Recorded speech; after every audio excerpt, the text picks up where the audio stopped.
The stars were quiet tonight. Too quiet.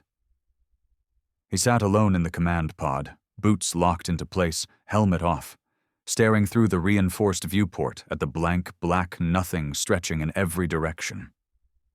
The silence didn't comfort him. It made his bones itch. Not from fear. No, fear came later. This was something older, something deeper. Captain Thren Lokar of the Drakari Survey Corps had seen hundreds of systems, catalogued more than any other living Zarn-class explorer. He'd drifted through gas giants big enough to eat his entire homeworld, flown into the shadow of binary stars that roared like the heart of a forge. But nothing made his nerves crawl like Sector 8 Kel 3. They called it the Red Expanse, but it had another name. One they didn't speak out loud. Human territory. Officially, the humans were extinct. Unofficially, no one dared check.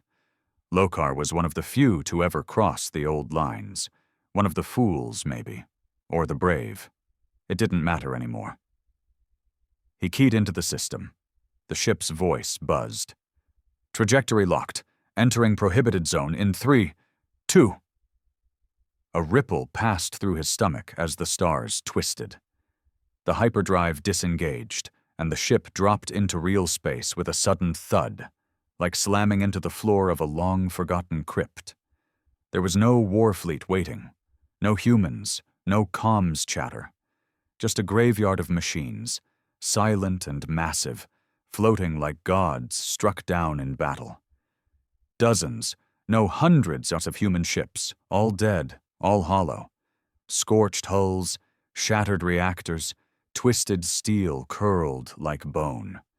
Most alien species would have turned around then. But Lokar couldn't. Because he knew what they all whispered in the deep space taverns, that the humans didn't die here. They ascended, or worse, they survived. He drifted closer to the largest wreck. The ship was at least 5 kilometers long, shaped like a spear, marked with faded red insignia and symbols no one dared translate anymore. His comms crackled. He froze. Unauthorized presence. Leave now. He blinked. Control, repeat that. No response. He tapped again, thinking it was static. Human space is closed. This is your final warning. The voice wasn't machine. It wasn't alien. It was human. His blood chilled. He turned on the recorder, heart thumping. Captain Lokar of the Drakari SC, this is an exploratory mission. No harm intended. Please identify. Silence. Then, you were warned. And everything went black. He woke to darkness. His ship was gone. He was lying on cold metal. He groaned, hands trembling, breathing hard. The air tasted stale, like something had died in it long ago. Dim lights flickered on. He wasn't alone. There was a figure, tall, broad, standing across the room, not armored, not alien, human. But this wasn't the soft, bureaucratic breed shown in the archives. This one looked carved from war, covered in scars, a face like a fist, a stare like winter. I told you not to come here, the man said. His voice was low, unforgiving, heavy with something ancient, loss, rage, history. Lokar tried to speak. His throat cracked. You're alive? The man stepped forward. No, not like you think. He paused, eyes narrowing. None of us are. We were left behind to make sure no one ever forgets why this space is forbidden. Lokar coughed. I didn't mean to trespass. I just wanted to know. The human's expression didn't change. You wanted answers. You're going to get them. But you won't like what you find. None of your kind ever does. And with that, the man turned and walked away. The door slammed shut behind him, and the stars, far outside this place, whispered nothing at all. He didn't know how long he lay there. Time felt loose, like it had been cut free from the walls. No ticking, no hum of power conduits, no ship's AI pinging in his ear, just that same stale air and the fading echo of heavy footsteps. Thren Lokar had never felt this kind of silence before. The Drakari didn't have myths. Their culture thrived on data, on proof, on structure. They documented everything. They cataloged anomalies, tagged ruins, dissected legends. They turned gods into footnotes. But this place, this was not made for understanding. He sat up slowly, every muscle tight. His ribs ached. Head was still swimming. He ran a diagnostic pulse through his suit. Nothing. The interface was dead. His tech was gone, stripped like they were preparing him for some ancient ritual. The room was small, metal, built with angles he didn't understand. Not Zarn, not Drakari, not Shalorn or Vek.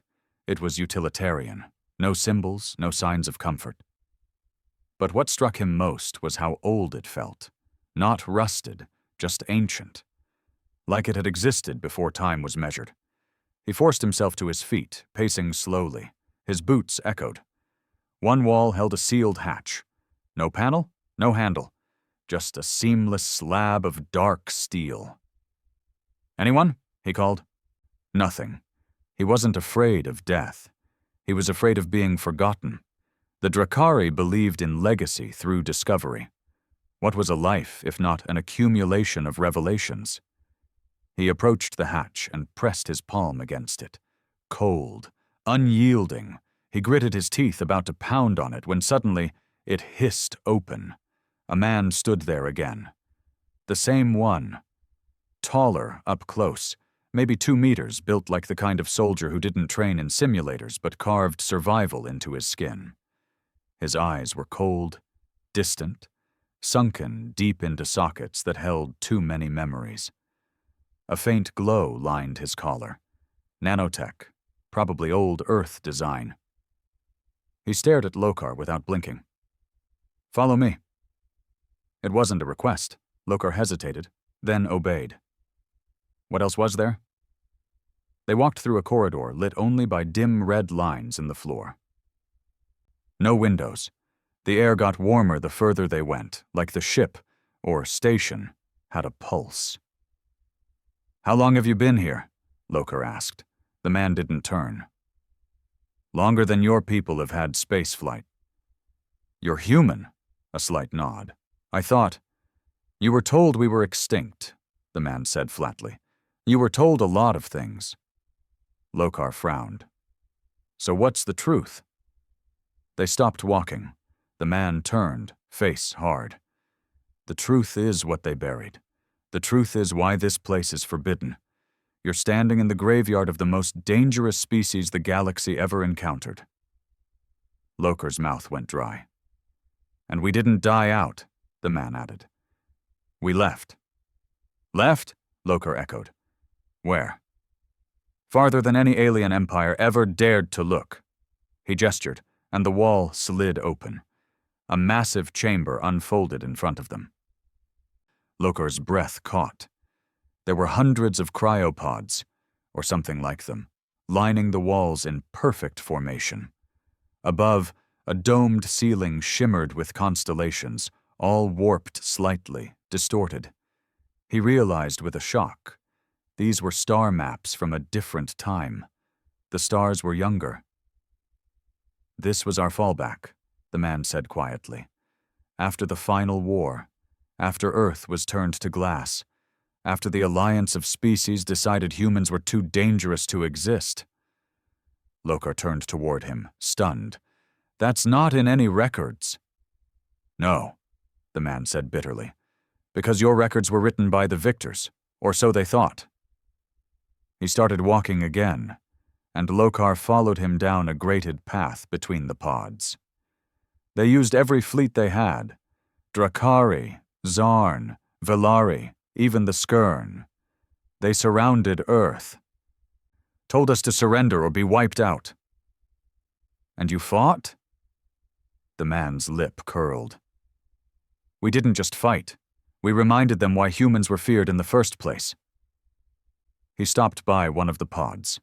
His hand brushed against it with surprising gentleness.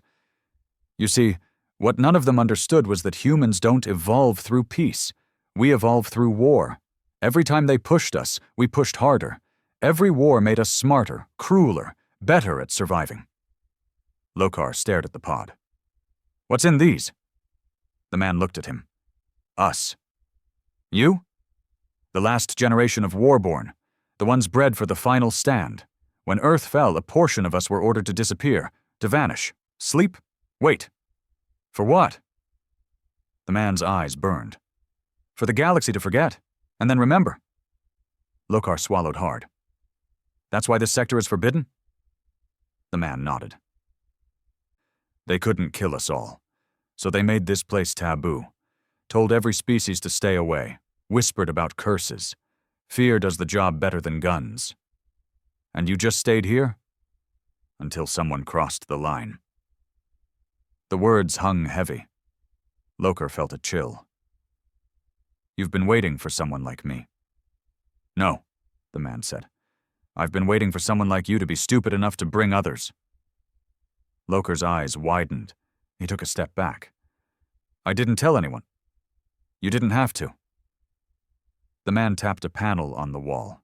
A holographic display lit up, showing a signal still pinging from Lokar's last active survey drone, left behind before blackout. Your tech didn't shut off like you thought. You broadcasted coordinates. Long range. Lokar's stomach dropped. No, that wasn't intentional.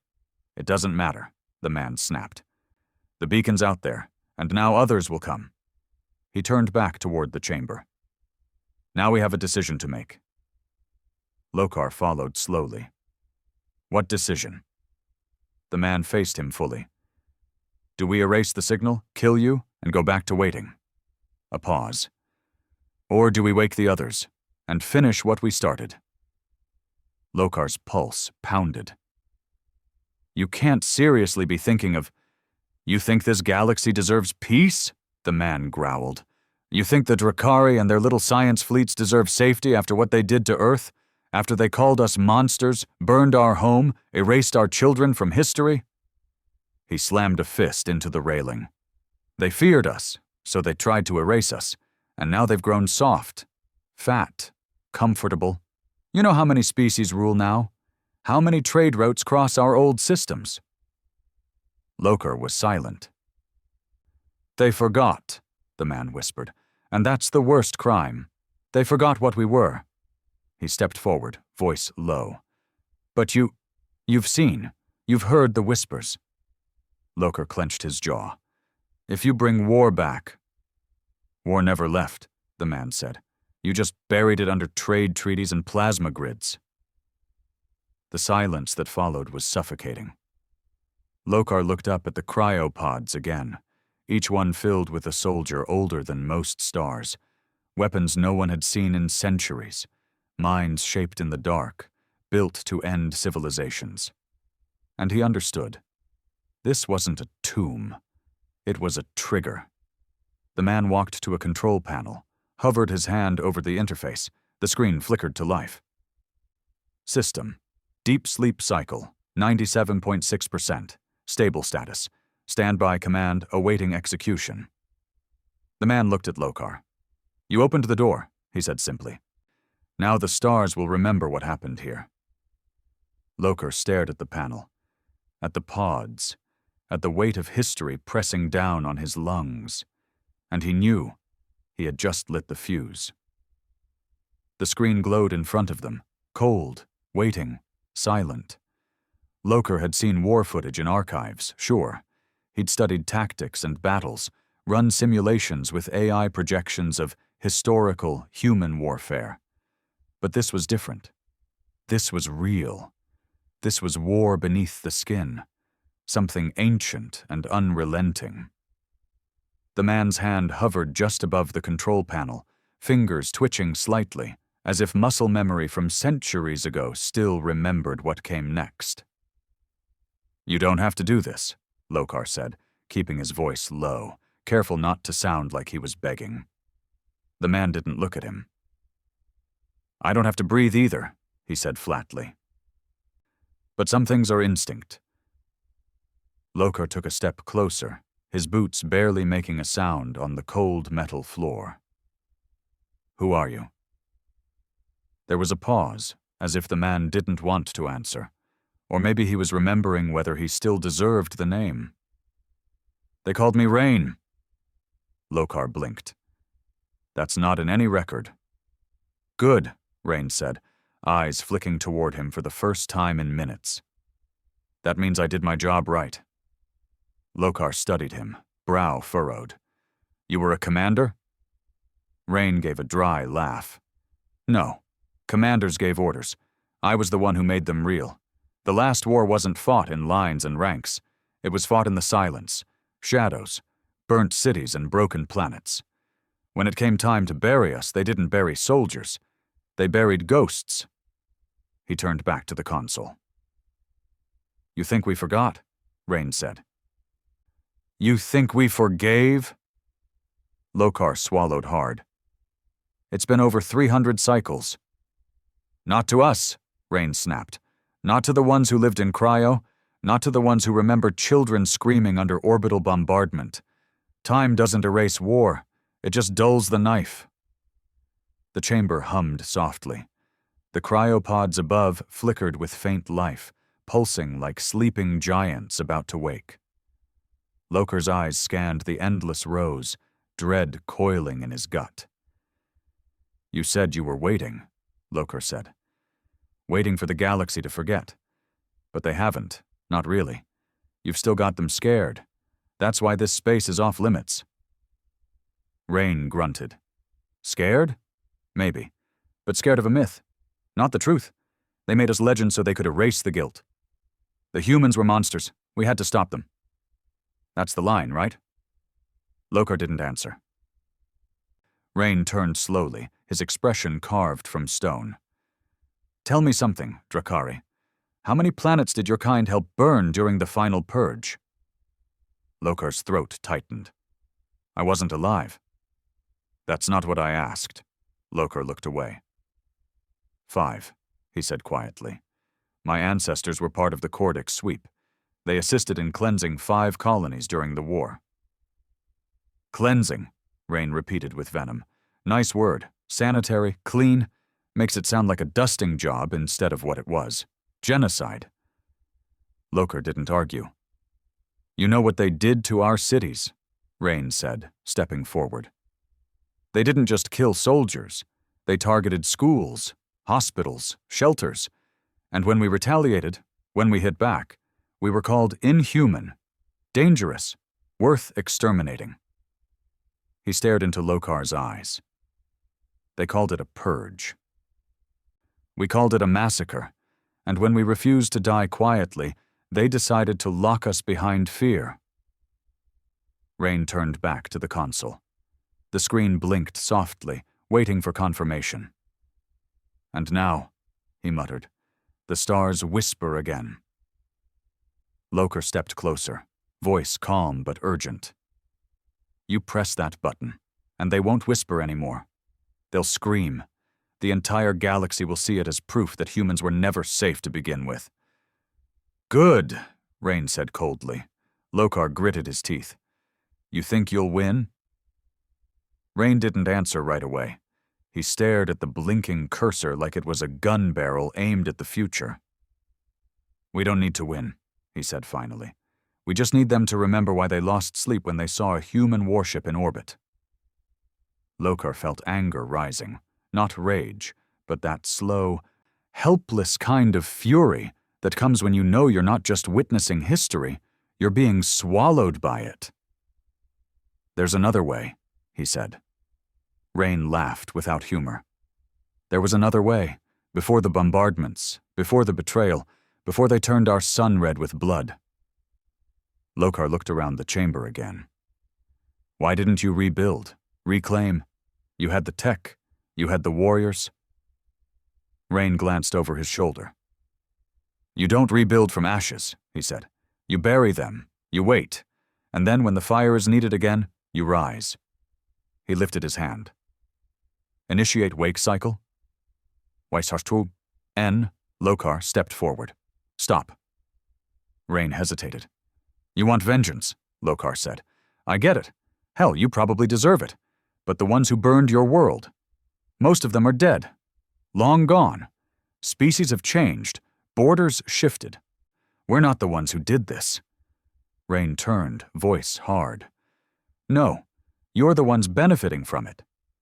Lokar opened his mouth, then closed it. He didn't have a defense. Because it was true.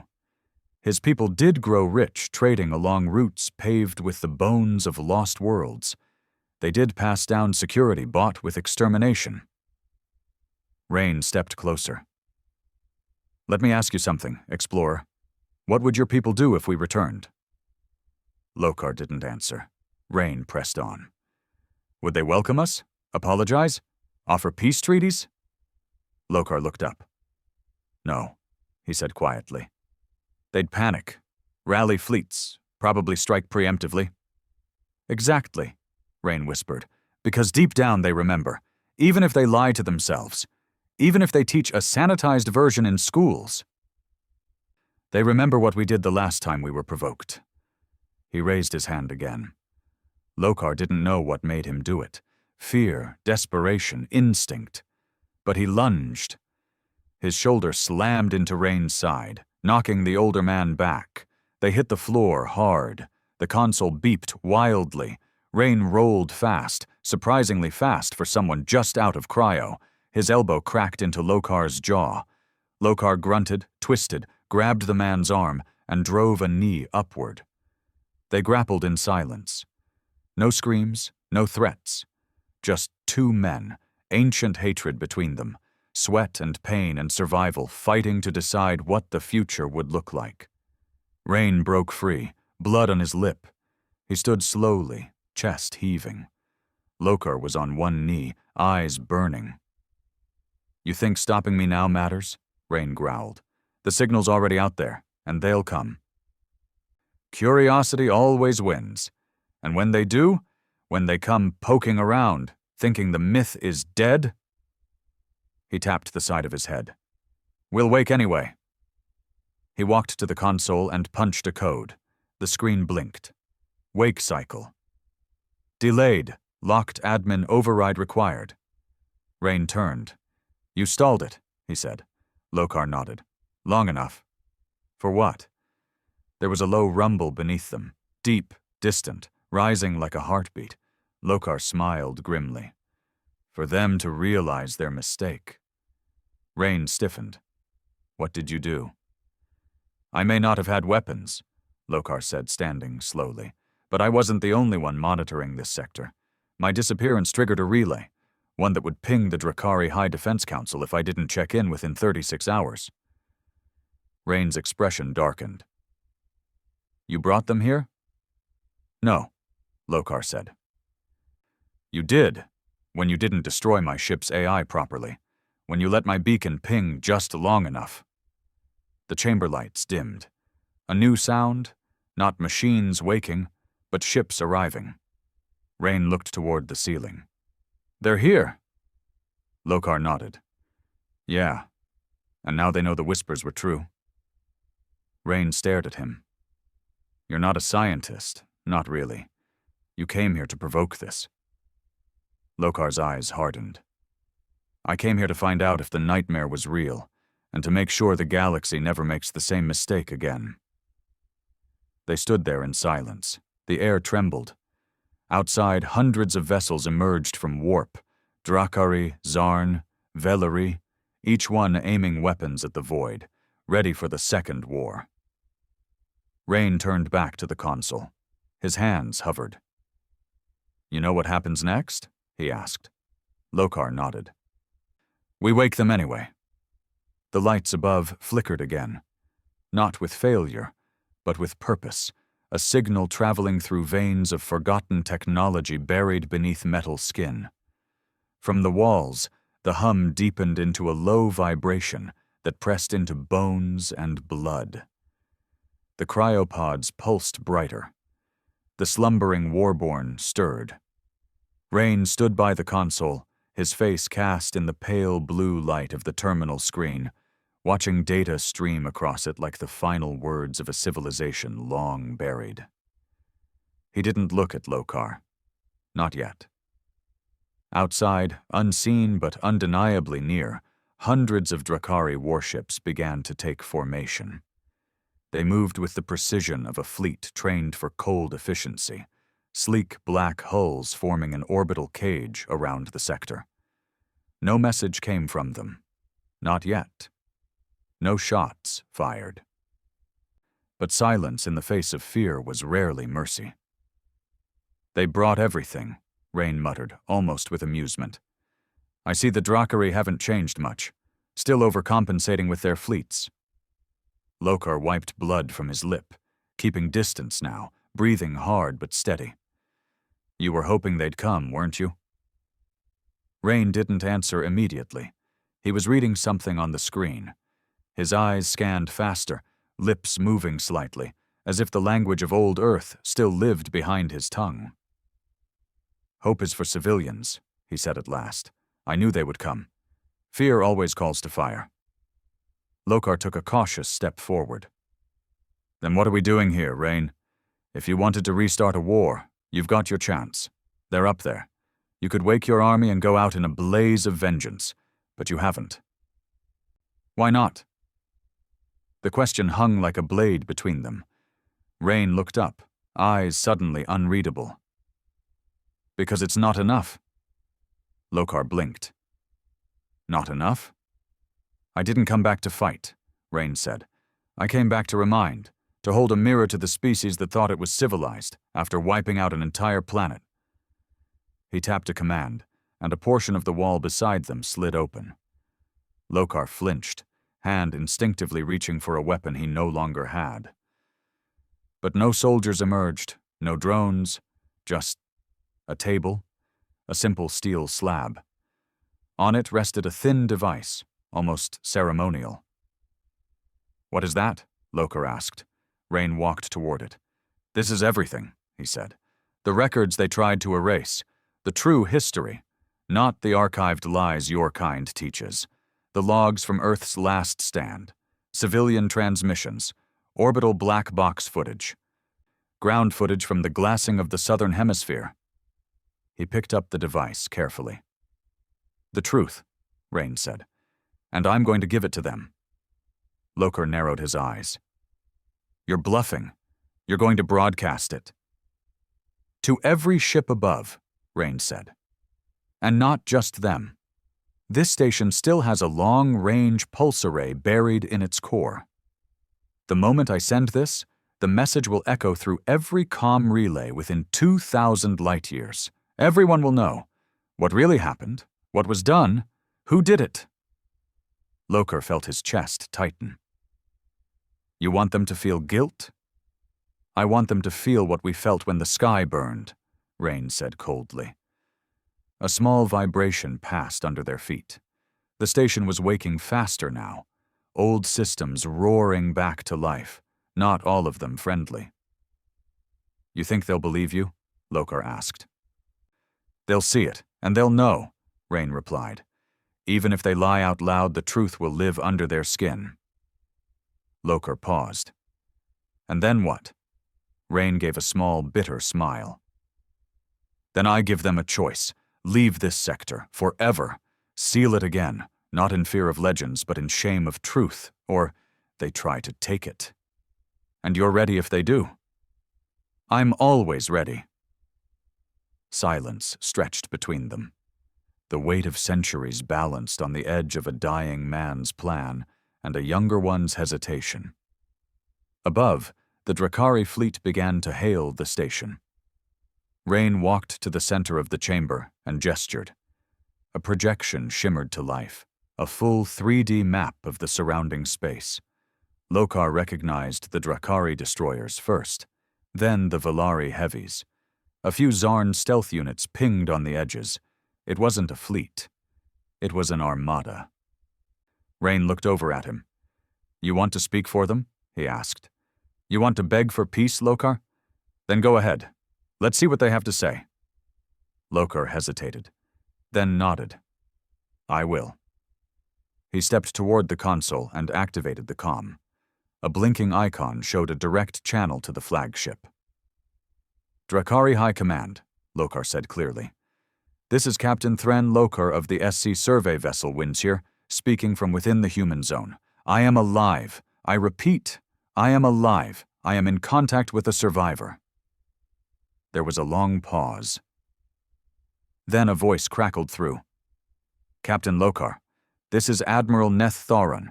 You've violated Galactic Regulation Code 17 Alpha by entering a blacklisted zone. Prepare for extraction and immediate containment. Containment? Lokar replied. Admiral, listen. The humans? You've made contact, the Admiral interrupted. We're aware. Sensors confirm anomalous activity from a dormant station. This is a Category 1 emergency. You are not authorized to negotiate. Extraction in 22 minutes. Any resistance will be neutralized. The signal cut. Lokar stared at the console, heart sinking. They're not going to listen, he said. They never did, Rain replied. The lights above turned red. Another message blinked onto the screen. External targeting lock detected proximity strike incoming. Rain didn't flinch. They're preparing to fire on the station. They think you're waking a threat, Lokar said. They think you're reactivating human war tech. I am, Rain said calmly. But not to attack them. Not unless they strike first. He walked to the center of the chamber again, raised the broadcast device above his head, and inserted it into a recessed panel. The chamber lit up with blue light. Broadcast initialized encryption override data link to nearby relays. Message distribution, unrestricted. A moment later, dozens of holographic displays appeared around them, footage long buried. Not military footage, civilian, a child screaming under rubble, an old woman dragging a bleeding man toward shelter, skycams showing orbiting fleets firing down on populated continents, cries for help, static, fires, screams, faces, human faces, burning under the light of weapons never meant for war, only extermination. Rain stepped back, arms crossed. Let them watch. Lokar felt sick, not from gore, from truth. This wasn't propaganda. This wasn't doctored. This was real. And now it was everywhere. All over the galaxy. Terminals flickered to life. Ships far from the sector began receiving high-priority relays. Across Drakari territory, officers stared in silence at ancient war crimes they thought were buried. Valari citizens in trade ports dropped their tools to watch burning cities they'd never been told existed. Zarn elders bowed their heads. The truth was loose now. Above, the fleet stopped moving. A single message came through. Stand by. Rain exhaled slowly. There it is. Lokar glanced at him. They're hesitating. No, Rain said. They're deciding whether the lie was worth the comfort. The cryopods began to dim again. Shutdown sequence initiated. The Warborn would sleep. Not because they lost, but because the truth did more damage than bullets ever could. Rain walked toward the wall, leaned against it like the weight of 1,000 years had finally landed on his shoulders. We didn't want war, he said quietly. We wanted to be left alone. We wanted to exist. But the galaxy decided it couldn't handle us, so they chose to rewrite us. He looked at Lokar. And now, they remember. Outside, the Drakari fleet began to withdraw. No weapons fired, no demands, just retreat. Not out of respect, out of shame. Lokar watched the displays slowly fade, one by one. The silence after was heavier than screams. You win, he said. No, Rain replied, voice hollow. I just reminded them that monsters don't always die. Sometimes they just sleep until you call them again. Lokar stood in the blue light of a forgotten war and finally understood what Rain had been trying to say from the beginning. The danger wasn't that humans would attack again. It was that they'd already done enough damage just by existing. The silence after the broadcast wasn't peace. It was the breath before a scream. Rain sat on the grated floor of the chamber, back against one of the cryopods. His breathing had steadied, but his eyes didn't blink much anymore. He watched the walls, listened to the hum of machines winding back into sleep. His people would rest again, for now. But something had changed, and not even he could tell what direction it would twist. Across the galaxy, the message echoed like a curse. Lokar stood by the edge of the chamber, arms folded, head bowed. He hadn't moved for minutes. He couldn't. There was too much unraveling behind his eyes. He'd just watched a world die. Not from natural disaster, not from alien invasion, but by coordinated effort, executed by species now calling themselves enlightened under banners of unity, balance, order. It was worse than a war crime. It was cultural execution, and he had never read about it, never heard a whisper of it in all his years in the Drakari Survey Corps. Not one mention in military archives, not one lecture in galactic history academies. Thoron won't let this go, Lokar said finally, voice low. He won't just walk away. Rain didn't even look at him. He already has, for now. But yeah, he'll be back. Maybe not with guns this time, Lokar added. Rain turned his head slightly. You're assuming they've got the spine for diplomacy now. Lokar didn't answer. There was no point arguing. Everything had shifted. You couldn't unsee a burning world. You couldn't silence a child screaming through static while the sky turned red. He stepped closer to one of the pods, staring through the glass. The figure inside looked young. Not a soldier, at least not at first glance. But then again, Lokar thought, that was what made it worse. The Warborn weren't twisted monsters. They were people, human people, raised for vengeance maybe, frozen in a final act of defiance. But people all the same, and the galaxy had tried to erase them. Now the galaxy remembered. The chamber lights dimmed into their resting glow, not dead, but waiting. So what happens now? Lokar asked. Rain leaned his head back against the cold steel, eyes half closed. Now? He gave a soft, humorless laugh. Now we wait for someone to flinch. Lokar's brow furrowed. That's it? What else is there? Rain muttered. The truth's out. We're not launching a crusade. We're not out for a holy war. But don't mistake that for weakness. Lokar crossed his arms. Then why show restraint? Rain finally looked at him. Because we've already won. The moment those fleets pulled back, the moment your admiral looked at that footage and decided not to give the fire command, that was victory. He tapped the side of his skull. They're afraid again. You think fear is the goal? No, Rain said, but it's a good start. There was a pause. Then a sharp beep echoed through the chamber. Lokar turned. The main console flashed with a new message. Unauthorized signal. Neutral relay message received. Play? Lokar's eyes narrowed. He stepped over to the panel and tapped the screen. Rain stood, slow and deliberate, moving beside him. The message played. A figure appeared. Drakari, but not military. Civilian clothes. Academic demeanor. A woman with silver skin and red inked markings under her eyes. A historian. Lokar recognized her from holopapers he'd read in academy. Dr. Vera Till, one of the leading voices on xenohistory. She looked pale. To the operators of the Human Zone broadcast, I don't know if this message will reach you directly. We intercepted your data pulse 3 hours ago. It spread across 6 sectors in less than 20 minutes. Every major archive flagged it for authenticity. The footage is real, verified, old, untouched, the kind of truth that gets you exiled or executed in most systems. I don't know who you are, but I know what this means. The galaxy has to answer for what it did. I want to help. I'm traveling now, quietly. They'll try to stop me.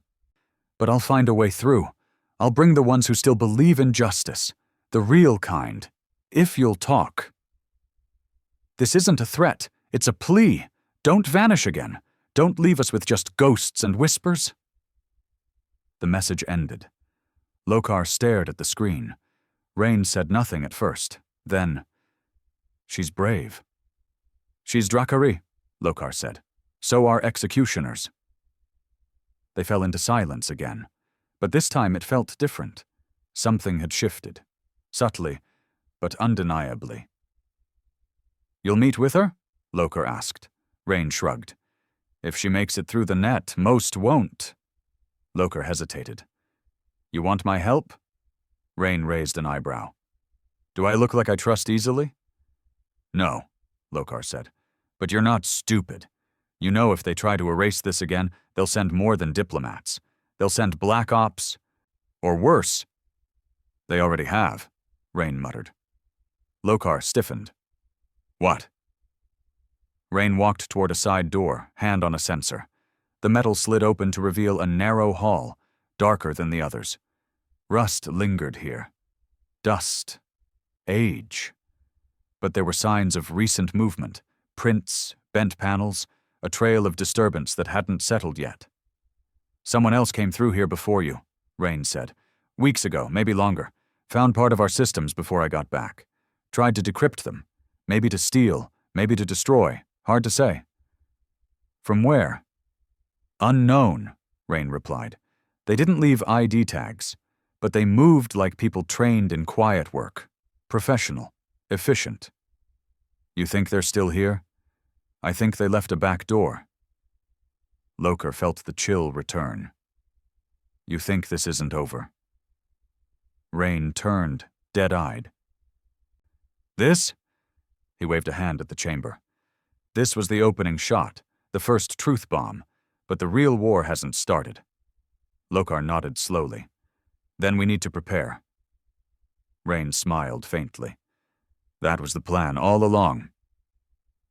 He led Lokar down the hall, toward a deeper part of the station.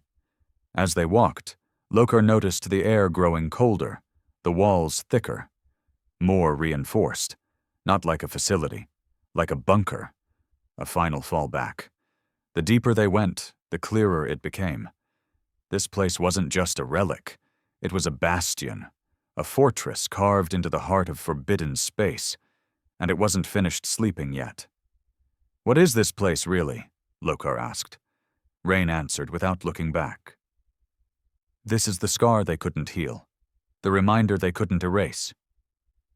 This is where we left the part of humanity they were too afraid to kill." They stopped before a sealed door, larger than any they'd passed. Rain placed his hand on a scanner. The door opened with a long, grinding sound, like something ancient had finally decided to wake up.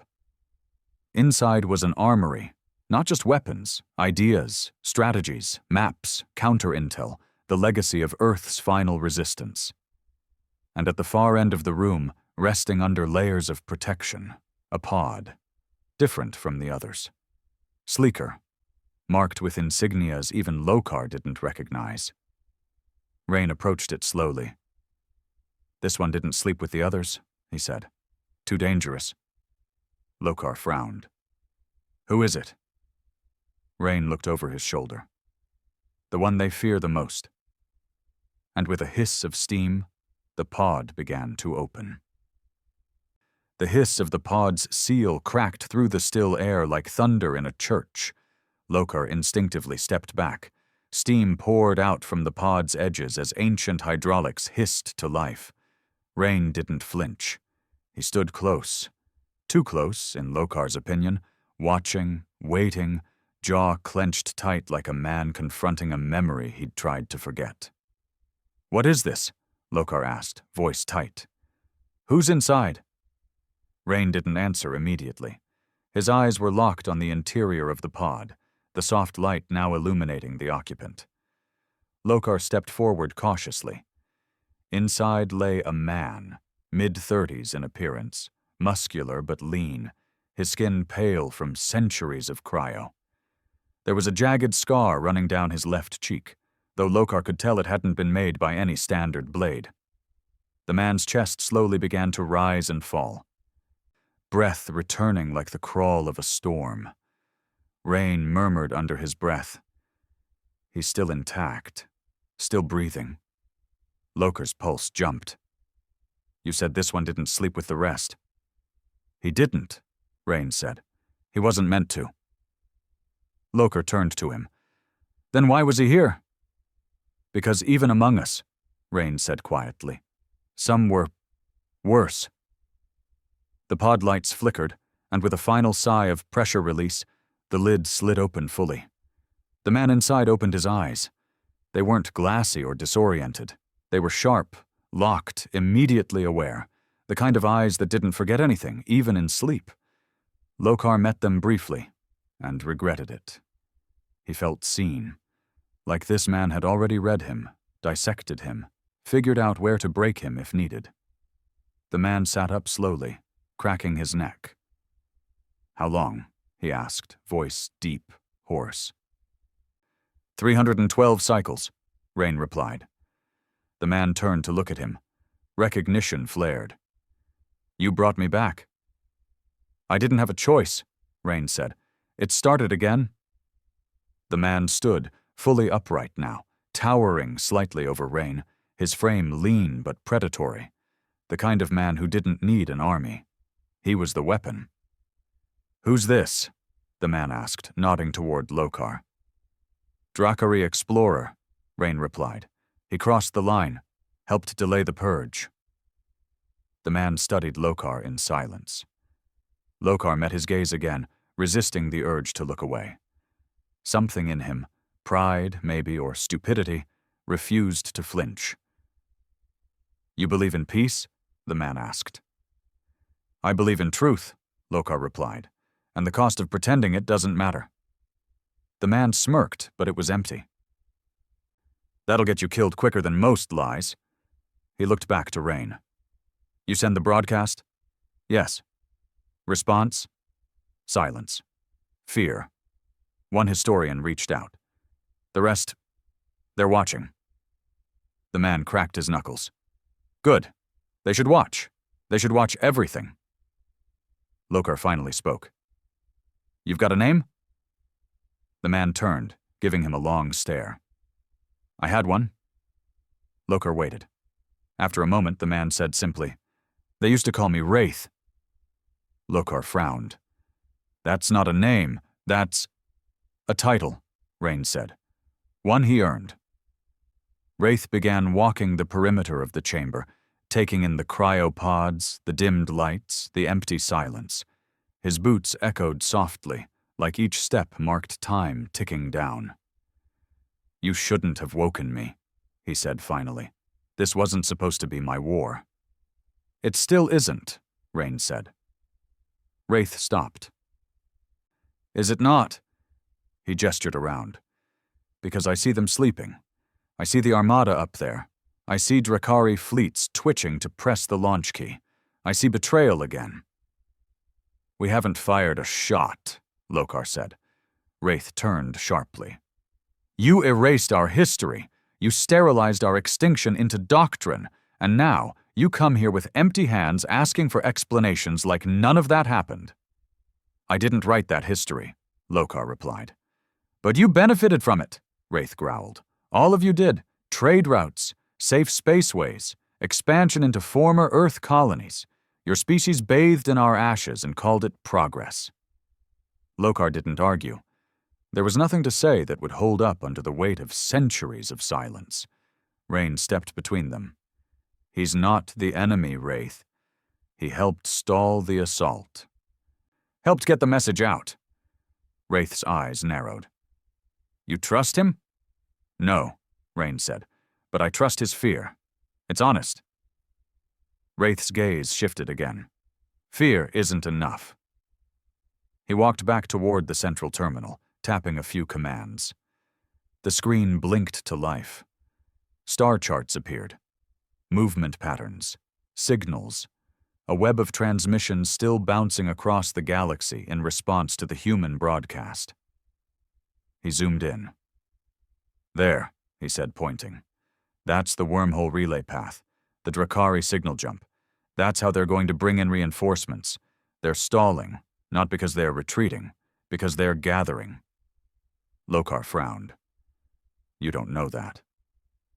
"I don't guess," Wraith said coldly. "I read patterns. I built the original ghost fleets. I know how your kind thinks. They're not retreating. They're preparing to erase us again, this time cleanly." Rain moved beside him. "You think they'll make a second move this soon?" "They can't afford not to," Wraith replied. "Not after this. The footage is too raw. The panic is already spreading. They either control the narrative, or we do." Lokar shook his head. "Not all of us are murderers." "But your silence made you accomplices," Wraith snapped. He tapped again. Another projection unfolded. The Valari Accord, signed only 2 cycles after Earth fell. In it, 6 dominant species divided former human territory, citing reclamation and security concerns. Lokar had seen the treaty before, but never under this light, never while standing in the ruins of those they'd claimed. "What do you want?" Lokar asked finally. "To make them pay?" "No," Wraith said, still staring at the screen. "To make them remember, and then make them choose." "Choose what?" "To either keep pretending," Wraith said, turning toward the cryopods, "or deal with the fact that humanity doesn't die quietly." The lights above flickered again, deeper red. A warning pulse.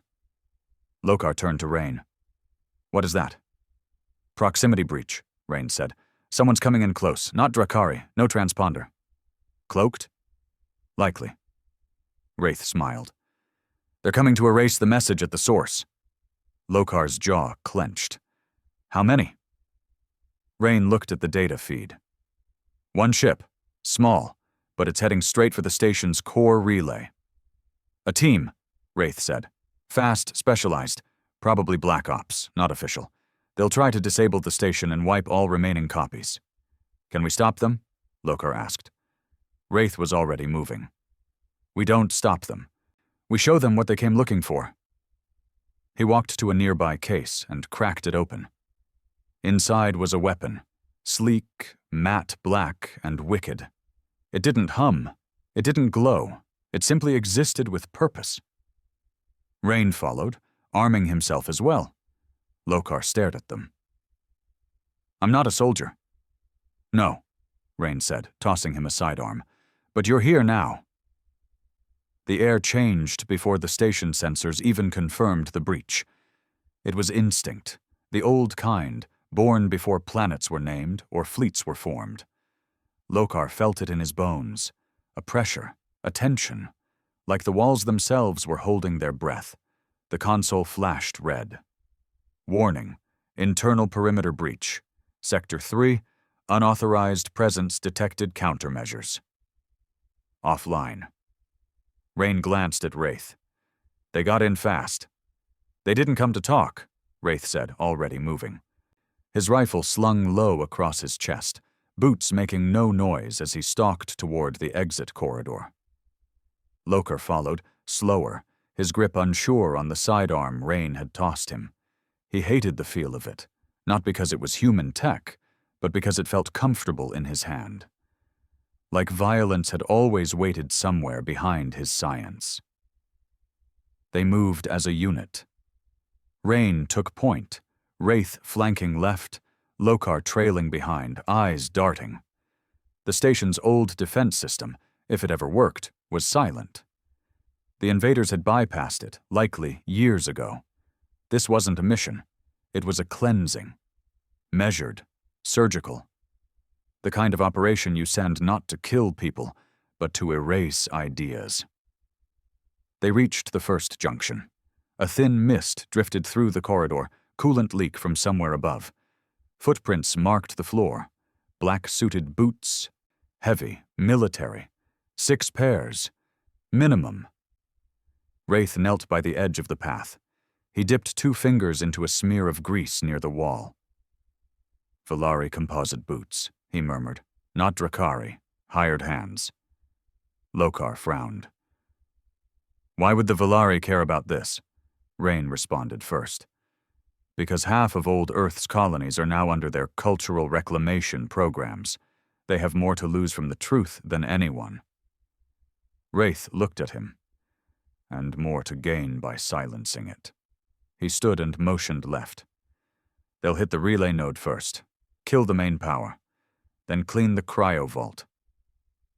Lokar's stomach turned. "They'll kill the sleepers?" "They'll make sure they never wake again," Rain said. "If they succeed, the message dies here." Wraith's voice was colder than ever. "Then they don't leave." They moved forward. The corridor bent into darkness, lights flickering above as old systems struggled to hold pressure. For a moment, Lokar imagined himself inside the throat of some ancient beast, trudging toward its heart, surrounded by bones and steel. They reached an open hatch. Scorch marks. A breach charge had blown the panel. Beyond it, Sector 3 loomed, a maintenance zone with heavy pipes, exposed wiring, and high platforms above, perfect for ambush. "Stop," Wraith said. They froze. Rain glanced at him. Wraith stepped forward, eyes narrow, scanning. He pointed toward a pipe. Tripwire. Barely visible, a thin filament stretched across the path, angled low, almost laughably subtle. Lokar's breath caught. "Anti-personnel frag," Wraith whispered. "Old trick, cheap, effective." He knelt and clipped the wire with a small magnetic blade, disarming it in seconds. "They're expecting us." "They're hunting us," Rain corrected. Wraith looked at Lokar. "Still with us, Explorer?" Lokar nodded, jaw tight. "Good," Wraith said. "Then stay low, and whatever happens, don't freeze." They entered the maintenance hall, and it erupted. The first shot came from above, a sharp, hissing plasma bolt that grazed the wall beside Wraith's head. He dove forward, rolled, and fired upward in the same motion. A scream. Something heavy fell from the platform.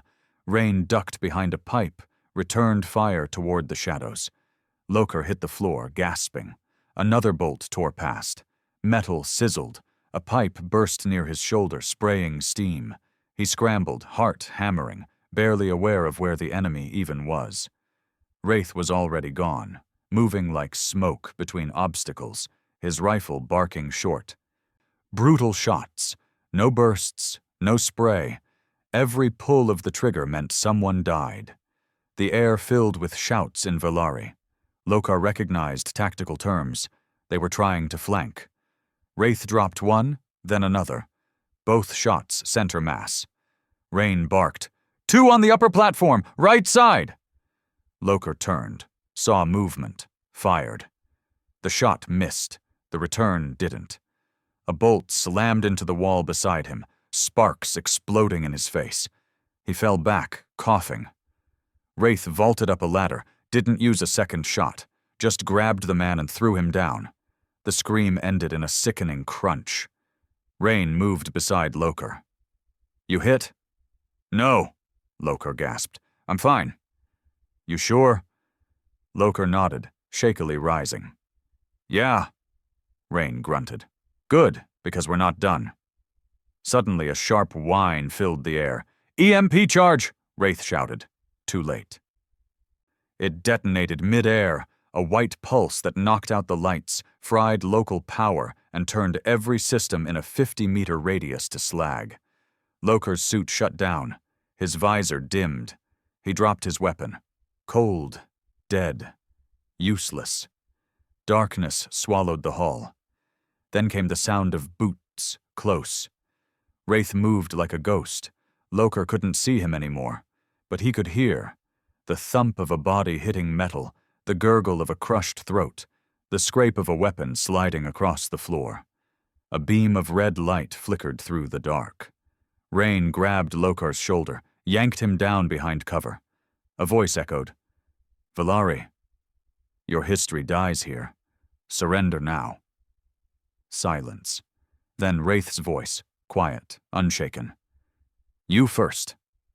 Gunfire. Not plasma, not energy. Kinetic. The kind you feel in your bones. A body fell beside Lokar. Face down, helmet cracked, red leaking from beneath. Rain moved fast, recovered a second weapon, handed it to Lokar. "Old tech," he said. "Still works after EMP." Lokar took it with shaking hands. "What now?" he asked. "We finish this," Wraith said, emerging from the dark like death given shape. Blood streaked his arm, not his own. His rifle glowed faintly with heat. "Two left," he said. "One's limping." They moved fast now, no time for hesitation. Lokar pushed past fear. He didn't try to be brave. He just tried not to slow the others down. They reached the relay room. The door had been forced. The control hub was partially destroyed, panels sparking. One of the Valari operatives lay slumped against the wall, chest torn open. The last one stood at the center, holding a charge. Wraith raised his rifle. The Valari agent hesitated. "You're already too late," the man said. Wraith didn't blink. "No, you are." The rifle barked once. The man's body dropped. Rain rushed to the console. "Systems fried," he said, "but the core's intact." Wraith knelt beside the charge. "Remote trigger, sloppy." He disabled it, then stood, wiping his hands. Lokar looked around the room. The smoke, the blood, the silence that followed. "They really wanted this place gone." "No," Wraith said. "They wanted it forgotten. There's a difference." Rain exhaled slowly. "We need to move fast. The next wave won't be small." Wraith turned to Lokar.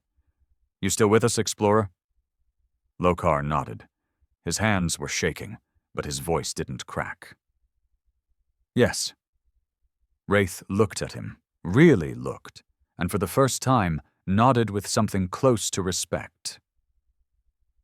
"Then let's make sure what happened here doesn't vanish in fire." The cleanup was quiet. Not clean, nothing about war ever was. But efficient. Rain and Wraith moved through the bodies like men who had done this before, marking each kill with cold eyes and calm hands. Lokar stayed behind, watching the corridor, ears straining for the sound of boots, ships, whispers. Anything. But there was only silence. Even the air in the station had gone still, like the structure itself was holding back breath. Wraith dragged the last operative's corpse into a sealed hatch and keyed the manual lock. "No identifiers, no rank, no unit tags," he muttered. "Just black suits, black orders, and a blank file." "Wipe crews," Rain said. "I've seen them before. Not official, not even ghosts, just erasers." Lokar leaned against the wall, still clutching the old kinetic sidearm Rain had handed him. His knuckles were white. The adrenaline had started to drain, and now the shaking returned. Not from fear, but from something worse. Realization. "These weren't soldiers," Lokar said quietly. "No," Wraith answered. "They were cleanup." Lokar looked at him. "They didn't come to kill you. They came to make sure the message doesn't spread any further." "They failed," Rain said. Wraith wasn't so sure. He crossed the room to the central relay, kneeling beside it. The charge they'd disarmed was crude but effective, a compact plasma destabilizer, designed not to explode, but to melt circuits beyond salvage. "Their mission wasn't to stop the message," Wraith said. "It was to make sure there was no more message, no future signals, no more data dumps." Lokar moved beside him. "The core's still intact." "Barely," Rain replied, joining them. "But it's not safe anymore. One more hit and we'll lose all power. If the cryobeds shut down, the warborn die in their sleep." Lokar's stomach turned. "That can't happen." "It will," Wraith said bluntly. "If we wait, the next strike won't be 6 men and a quiet boom. It'll be fire from orbit. They'll burn this entire station to plasma if they think we're awake down here. Rain stood, folding his arms. We're out of time. Wraith didn't move. He stared at the relay, then turned slowly toward Lokar. You said you believe in truth. Lokar nodded. I do. Even if it costs you everything? A pause. Yes. Wraith stepped forward. He wasn't a big man, but when he moved, it was like gravity shifted with him. Then listen carefully, he said. This place, this station, is a relic, a symbol. It's not a weapon anymore. But the ones in those pods? He gestured toward the cryo chambers in the next corridor. They are. Lokar didn't argue. I know. You said your people won't fire, that they're afraid. They are. Fear fades, Wraith said. Eventually, fear turns to strategy, and strategy says, kill the threat. Lokar's voice dropped. What are you saying? I'm saying it's time we stop hiding in ruins and waiting to die. If the galaxy's going to come for us, then let it come for something that bites back. Rain said nothing. He didn't need to. The room felt smaller now, like the walls were listening.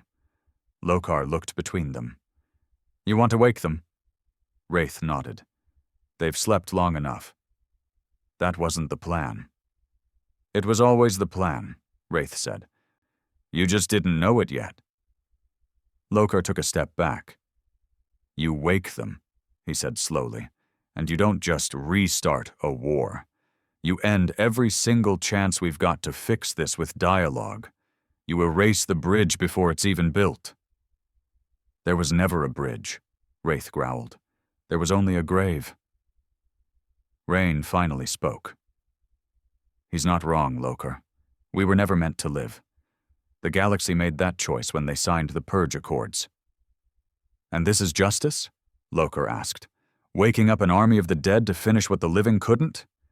No, Wraith said. This is memory. This is a warning you don't get to silence. The lights flickered again. Emergency power only. Outside the station, Lokar knew the Drakari fleet was still there. Watching. Waiting. Maybe their guns were still cold. But how long would that last? I made contact with the historian, Lokar said. Dr. Till, she's coming. She has influence. Wraith shook his head. She'll never make it through the blockade. She'll try. And if she does? Wraith challenged. What then? You think the council listens? You think the Valari, the Zarn, the rest? They'll all bow their heads and apologize? No, Lokar said, but it's a start. Wraith's eyes burned. We don't get starts, he said. We get cleansing fires and forgotten names. That's what we get. The silence that followed was a battlefield. No one moved. Then Rain said quietly, There's a third option. Both men turned to him. Rain walked slowly to the cryo vault, placed a hand on the control panel. We don't wake them all, he said. Not yet, we wake one. Just one. Wraith frowned. You want a scout? No, Rain said. I want a witness, someone who remembers the end, someone who can speak for the rest. Lokar's voice was hoarse. That still means breaking the seal. Yes, Rain said, but not for vengeance, for a warning. He turned to Wraith. You said it yourself. The message wasn't enough. But a survivor? One who remembers the last breath of Earth? That's the piece they can't erase. Wraith stared at him, then at the pods. You know which one? Rain nodded. They moved down the corridor. Lokar followed, heart thudding again. This time not from fear of death, but of what might live again. The selected pod was near the center. Bigger. Heavily reinforced. Its surface was carved with worn-out human glyphs, old Terran dialect. Lokar couldn't read them, but he could feel the weight of it. Name? He asked. Rain glanced at the panel. His code was Lumen 9, he said, but his name was Aaron. Wraith raised an eyebrow. He made it in? Rain nodded. Last evac ship. He lost his whole battalion in the Battle of Red Sky. Loker swallowed hard. He's not going to be stable. No, Rain agreed. But he'll be true. He placed his palm on the interface. It scanned, accepted. The pod hissed. Steam spilled again, thick and hot, as locks disengaged. Loker stared through the glass as the shape inside began to move. A man. Younger than he expected, face rough with old scars, chest marked with faded tattoos, military, resistance, something else. His fists were clenched even in sleep. And then, like thunder behind his ribs, his eyes opened, dark, focused, and angry. Wraith stepped back. Now we see how much the past remembers. The pod opened. Aaron sat up, blinked. Then, in a voice ragged from centuries but still full of fight, he said, "Who the hell pulled me out?" Rain stepped forward.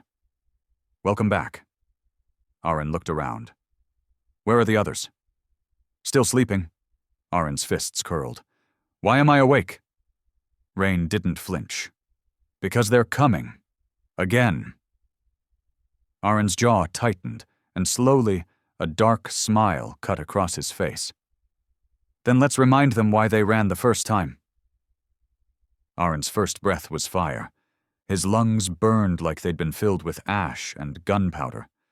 He coughed hard, bent forward, knuckles white on the edge of the cryopod, as the chamber's warmth tried to soothe flesh that had slept through centuries.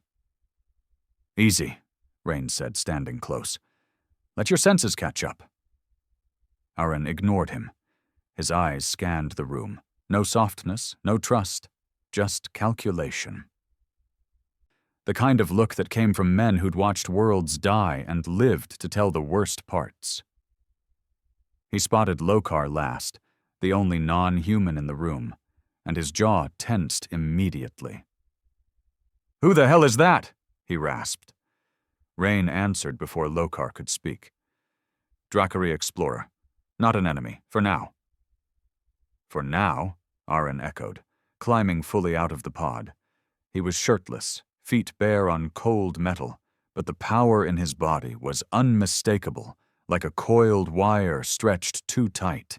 His arms were covered in scar tissue and worn ink, kill counts, battle zones, fallen units. Loker took a careful step forward. "My name is Thren Lokar. I'm not military. I was sent on a survey. I didn't know this place was still active." Aaron stared at him like he was a puzzle made of lies. "And now that you know?" "I helped them stop a Black Ops team from wiping this place out. The truth's already out. The message has spread across 6 sectors. I'm not here to bury anything." Aaron narrowed his eyes. "You'll forgive me if I don't clap for that." Rain tossed a thermal shirt from a supply locker. "You're not here to fight him, Aaron. You're here because the galaxy's waking up." Aaron caught the shirt, pulled it over his head, then flexed his hands. "So it's happening." Wraith stepped forward. "We're close, but not loud enough yet. You're the first. You speak for the rest." Aaron looked toward the cryovault. His face shifted, something between reverence and fury. "How many still sleeping?" 483, Rain said. Aaron's jaw clenched. Lokar watched him carefully. "You were at Red Sky?" Aaron turned sharply. The look he gave Lokar was pure, frozen history, the kind of glare that made even a trained diplomat forget the line between past and present. "I was the last man off the ground," Aaron said. Silence. He moved slowly toward a bench, sat down, resting his forearms on his knees. "You ever watch a planet scream?" he asked. No one answered. He didn't wait for permission. Red Sky wasn't supposed to be a battlefield. It was a refugee zone, one of the last untouched cities. No weapons, no defenses, just survivors. Lokar nodded slowly. "We've seen the footage." Aaron's head tilted. "Footage? You were part of the broadcast. Rain sent it out. Civilian logs, Ground feeds. Aaron chuckled once, dry and bitter. You think that's the worst of it? Rain leaned against the wall. He saw what the cams didn't catch. Aaron's voice darkened. You want to know what I saw, Drakari? You want to understand what your people chose to forget? Lokar didn't speak, so Aaron told him anyway. They came down in waves, Zarn assault teams, cloaked Valari hunters, orbital artillery from your fleets. They said it was surgical. That's the word they used. Surgical strike. Like we were tumors. He cracked his knuckles one by one. They didn't drop bombs. They dropped atmosphere burners. It sucks the oxygen out of entire blocks. We watched grandmothers and infants claw at their throats before they caught fire. They dropped neurostatic disruptors, tech designed to collapse thought patterns. People started chewing their own tongues off. One guy shoved a broken pipe into his own head. Lokar turned pale, but didn't look away. Aaron smiled darkly. No mercy, no surrender. Just sterilization. He looked at Wraith. You ever tell him about the Enoch schools? Wraith shook his head. Didn't seem like the kind of truth he was ready for. Aaron nodded. Figures. He looked back to Lokar. One of our last safe zones was an underground school system. 3,000 kids. We'd moved them there after the first orbital strikes. Drakari High Command said the coordinates were cleared for passage. We believed them. He stood again, pacing now. The motion didn't calm him. It churned his blood. The passage was a lie. They used it to get direct targeting info. Burned the complex in a 30-second plasma pulse. You ever hear children scream through metal? Lokar's throat worked, but no words came. Aaron stopped. That's what they erased. That's what your fleets did while your council called us dangerous. He walked over and pointed a finger in Lokar's chest. So don't stand there and tell me you're not military. If your boots walk the path that genocide paved, you're part of the silence. Rain stepped forward. Aaron! No! Aaron snapped. He needs to hear it, all of them do. Wraith crossed his arms. He heard it, he's still here. That calmed Aaron. A little. He backed off, breathing hard. Lokar swallowed. Why did you survive? Aaron looked at him, and for the first time, the anger softened, not into kindness, but into grief. I didn't, he said quietly. Not all the way. He rubbed his face, eyes suddenly heavy. I was buried under 5 meters of rubble. Woke up with both legs broken. Crawled out through fire. Everyone else was gone. He paused. Sometimes I think I died in there. This is just the part that got stuck. No one spoke. The room sat in silence, wrapped in a memory that refused to fade. Finally, Rain broke it. We brought you back for a reason. The message went out, but it's not enough. They're still circling, still deciding whether to silence this for good. Aaron nodded. I can speak, he said. But they won't listen. They might, Lokar said, if the right people get to you first. Aaron looked skeptical. Who? There's a historian, Dr. Vera Till. She reached out. She's coming here now. Through a fleet blockade? Aaron laughed. She better be flying a miracle. She believes the truth can shake the system. Aaron looked at him, then at Rain. Truth doesn't shake empires, he said. Fear does. Wraith smiled faintly. Then maybe you give them both. Aaron's eyes flicked towards the cryo-vault. You wake them all, he said. This sector won't be a memory anymore. It'll be a warning. We know, Rain said. And if they come back with fire? Wraith's voice was hard. Then we show them what we remember. Aaron stared at the ceiling for a long moment. Then he said, Give me a broadcast. Direct line to the fleet. Rain raised an eyebrow. You sure? I want them to see my face. Lokar stepped toward the console, activating the comm system. He linked it through the partial relay, weak, but enough to reach the nearest Drakari vessel. A screen lit up. Connection request received. Flagship Halvran's Edge. Admiral Thorin standby. Visual transmission requested. Rain nodded at Aaron. Aaron stepped forward, folding his arms across his chest. He didn't stand like a politician or a soldier. He stood like a survivor. Broken, burning, unbent. The screen flickered. Then the face of Admiral Thorin appeared. Sharp-jawed, severe, eyes like frost. He looked at Aaron, paused, then spoke. "You should not exist." Aaron smiled, but it didn't reach his eyes. Neither should the truth. Thorin leaned forward. "You're a relic, a weapon of a dead world." "And yet," Aaron said, "you're still afraid of me." Silence. Thorin's lip curled. "What do you want?" Aaron didn't blink. "I want the galaxy to know that Earth screamed, and I want every species that helped silence it to carry the sound like a curse in their bloodlines." Thorin's eyes narrowed. "Then you've chosen war." "No," Aaron said. "I've chosen memory."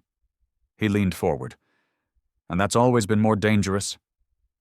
The screen went dark. Rain stared at the blank monitor. "He's going to launch, isn't he?" Aaron nodded slowly. "They always do when they're afraid." Lokar turned to him. "Then what now?" Aaron looked toward the cryovault. "We wake the others." The station's heart began to beat again. It wasn't mechanical. Not really. It was something deeper, older, a rhythm locked inside the steel and silence of this place, a buried pulse that only needed a reason to wake. Now it had one. Aaron stood at the edge of the cryovault, his jaw clenched, eyes locked on the wall of pods that stretched like a cathedral of frozen vengeance. Rows upon rows of sleepers, not dead, not alive, not waiting, preserved, a time capsule full of fury. Rain was beside him, typing the command code slowly, deliberately. There was no panic, no shouting, only the weight of decision. Behind them, Lokar watched the console's screen flash with ancient glyphs. A language that hadn't been spoken in 3 centuries began crawling across the monitor like a forgotten warning. Wake protocol initiated confirm release sequence? Why so Rain didn't press it, not yet. "We're past the edge now," he said, voice quiet. "No," Aaron murmured. "We left the edge the second the truth reached a screen." Wraith stood on the raised platform, overlooking the vault like a warden returning to a prison he once ruled. His arms were folded, face unreadable. He hadn't spoken much since the broadcast with Thorin. But his silence wasn't fear, it was focus. Like every possible outcome was playing behind his eyes at once. Lokar stepped forward. "This will change everything," Aaron glanced at him. "That's the point." "No," Lokar said, firmer. "I mean everything. You wake them, and the galaxy won't wait. The moment these pods open, you're not dealing with questions or negotiations. You're a target again." "We've always been targets," Wraith said. "But now you'll be visible." Lokar's voice rose. "They'll nuke this station from orbit. The blockade's still up. They're not just watching, they're calculating. I can feel it." Rain turned to him. "You think we don't know that?" "I think you're walking into the teeth of it willingly."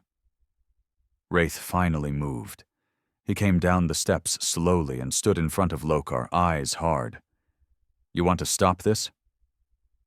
Lokar didn't answer. Wraith leaned closer. "You want to keep this quiet? Let it fade again? Bury the bodies one more time under politics and trade deals?" "I want to survive," Lokar said. "And I don't think lighting the fuse helps anyone." Wraith's voice dropped to a growl. "You had 3 centuries to listen. You built empires on our grave.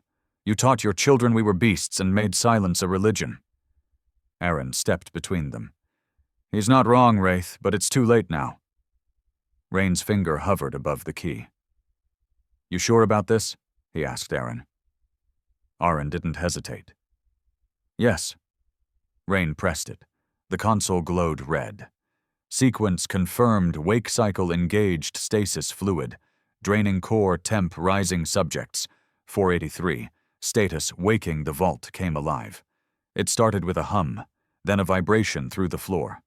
Lokar's instincts screamed at him to run, to get out before whatever was inside those chambers remembered what pain tasted like.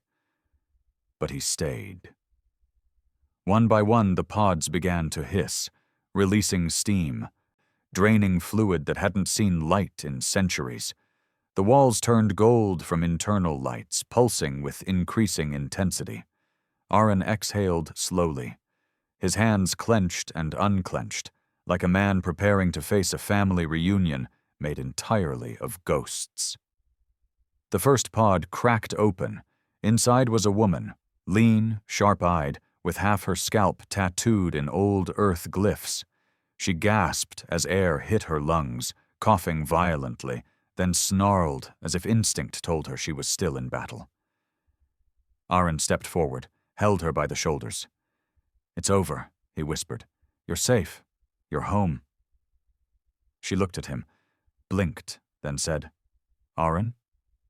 He nodded. More pods opened. Men and women emerged, some stumbling, some shouting, some weeping silently. Most bore marks of battle, scars, implants, branding. They weren't clones. They weren't machines. They were humanity's final answer to extermination. Lokar stepped back, stunned. It was like watching time rupture. These people weren't soldiers in the modern sense. They weren't bred for fleet wars and drone strikes. They were infantry built for extinction, the ones sent in when the world was already on fire, tasked with dragging the last survivors out through teeth and shrapnel. And now they were waking to a world that had forgotten them. One man looked at Lokar, eyes full of confusion and recognition. That's a Drakari, he said, voice gravel. Aaron stepped beside him. He's not the enemy. He helped us. Another voice cut through. Doesn't matter. Their fleets still burn. Wraith raised his voice. Listen up. The room fell quiet, save for the hiss of more pods opening. You've been asleep for 312 cycles, he said. The war is over. Earth is gone. They erased us from history. But the truth is out now. We're not just ghosts anymore. We're memory, living, breathing proof. A murmur spread. One woman limped forward. Her voice was cracked. You woke us for a speech? No, Aaron said. We woke you because they're coming. Again. That sobered the room. Rain stepped forward. They sent a black team already. 6 operatives. Tried to destroy the station. We stopped them. But they're circling. They'll strike again. Aaron looked at the crowd. We don't fight yet. Not unless they fire first. But we don't run either. We stand. Wraith added. This time, when they look into the void, they see faces staring back. A silence followed, tense, full of unspoken questions. Then, slowly, a figure stepped forward. Big. Bald. Eyes like gunmetal. He placed a hand on Aaron's shoulder. You pulled me out of a dream, he said. You better make it worth it. Aaron grinned. You know I will. Suddenly the alarm blared. A red strobe filled the vault. External threat detected orbital lock. Flagship Halvran's Edge. Weapons online. Targeting active. Rain cursed. They're going to glass us. Lokar turned toward the console. Let me talk to them. No, Wraith said. They already chose. Aaron was silent. He walked toward the central chamber, climbed the stairs, and activated the command uplink. Communication. Request broadcast only recipient, Drakari High Command. He spoke, calm and clear. This is Aaron, survivor of Red Sky. You know my name now. You know my face. You've seen what was buried. He paused. I won't threaten you. I don't have to, because you're already afraid. Not of our weapons, not of our ships, but of our memory. The screen showed no reply, just a countdown. Strike window. Zo was owo. 15. Locke acquired Wraith turned to Rain. Can the station survive it? Not without shields, not a direct hit. Loker clenched his fists. Then we die. No, Aaron said, eyes never leaving the screen. Then we live forever, one way or another. Strike window. 0, 0, 0, 0, 5. And then the console blinked. Incoming signal. Override priority level. Alpha source. Civilian channel. ID. Vera till Lokar shouted. She made it! Rain hit the receive key. The screen changed. Dr. Vera Till appeared, face pale, wind in her hair from whatever dropship she was inside. I have override authority, she said breathlessly. I've activated an emergency diplomatic freeze. No fleet is authorized to fire, not without review. The countdown stopped. Dead zero. Aaron finally smiled. Well, he muttered, it's about time someone listened. The silence that followed the aborted strike was deafening. The countdown vanished, the warning lights faded. But the tension? It stayed, thick and electric, crawling along the walls of the station like a fire not yet given air. Aaron stood at the command platform, one hand still on the console. His eyes hadn't left the screen since her face appeared. Dr. Vera Till. A Drakari scholar, a civilian, a voice buried beneath centuries of state-curated history. Now the one woman standing between the reawakened and the next great purge. I've bought you a few hours, she said. Maybe less. That's all the diplomatic window allows. Rain narrowed his eyes. What did you trade to get that override? Vera gave a grim smile. Everything they still think I am. Lokar stepped forward, breath tight. How did you get through the blockade? Illegally, she said. My vessel's unarmed. Minimal heat signature. It wasn't hard to fool a fleet watching for warships, not research shuttles. She leaned toward the screen. But let's be clear. They'll shoot me too if they think I'm siding with you. Aaron gave a half nod. So why are you? Vera hesitated. Because I've spent my life writing about dead empires. You don't look dead to me. She turned to someone off-screen, nodded once, then looked back. I'm 2 minutes from docking. Loker's voice cracked. You're coming in person? Yes, she said, because history doesn't change over comms. It changes in rooms like this, with people who should have killed each other a long time ago. Rain tapped the console. Docking port 3 is still functional. Aaron turned away, already moving. Get it ready. Wraith watched him go. She's either a fool or the bravest thing I've seen in a while. Loker muttered. Maybe both. The docking bay was cold, dimly lit, and full of bad memories. Emergency lights pulsed in slow, red rhythm along the edges of the chamber. The air was tight, full of static, like the station itself wasn't sure if it wanted this meeting to happen. Aaron stood beside the inner airlock door, arms folded across his chest, while Wraith leaned against the opposite wall like a shadow waiting for orders. Rain monitored the manual pressure valves. Loker kept near the control panel, watching the radar. The outer clamps engaged with a heavy groan. Docking successful. Air pressure equalized. The interior door hissed open, and she stepped through. Dr. Vera Till didn't wear armor. No guards. No entourage, just a long slate-gray coat over a deep blue bodysuit, data pads clipped to her hip, and a satchel across her shoulder. She looked like what she was, a historian, a scholar, the kind of woman who asked questions no one else dared to, and when she saw Aaron standing there, surrounded by soldiers from another century, she didn't flinch. She stopped 2 steps inside, nodded once, and said, "So it's true. They saved you." Aaron gave a half-smile. "You don't seem surprised?" "I'm not," she said. "They spent too much effort trying to convince us you weren't real." Wraith stepped forward, eyes sharp. "Why are you really here?" She met his gaze. "Because this moment was always coming. And if I don't help guide it, someone else will. Someone with a fleet and a finger on the trigger." Rain gestured to the hallway. "We don't have time for speeches. Come on." She followed them through the dim corridors, stepping carefully around exposed wiring, collapsed ceiling panels, signs of age and conflict. She noticed everything. The patches on Aaron's arm, the flickering glyphs etched into the cryovault door, the silence in the Warborn. Not confusion, but readiness. Lokar walked beside her. "I read your papers," he said quietly, "back when I was in the academy." She gave him a sideways glance. "Didn't think they still allowed those." "They didn't. I downloaded them through restricted channels.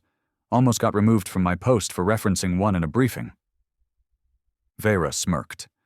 "Good to know I'm still dangerous." They reached the central chamber, the place where it had all started. The cryovault doors were open now. Men and women stood in scattered groups, some cleaning weapons, some whispering, others just staring into the middle distance like their minds were still catching up with the present. Aaron led her to the command platform. She looked around, absorbing everything, then turned to him. "How many awake?" 83, Rain replied. "The rest are still in stage 1 recovery." She nodded. "Then we don't have much time." Aaron raised an eyebrow. "Until what?" "Until Thoron convinces the others that this place can't be allowed to exist." Wraith scoffed. "He already tried." "Not properly," she said. "You stopped his first strike. That made you a threat.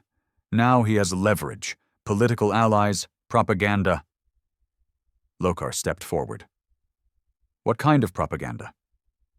"That the humans are building an army again," she said. "That you're planning a retaliatory campaign. That this was always your endgame, to wake, arm, and purge the galaxy of its sins." Aaron laughed once.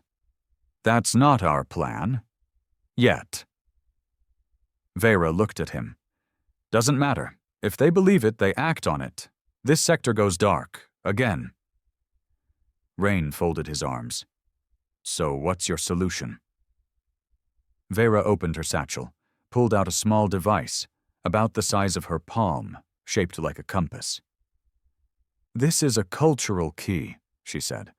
"A formal artifact used to initiate a truth tribunal under Article 12 of the Galactic Preservation Code."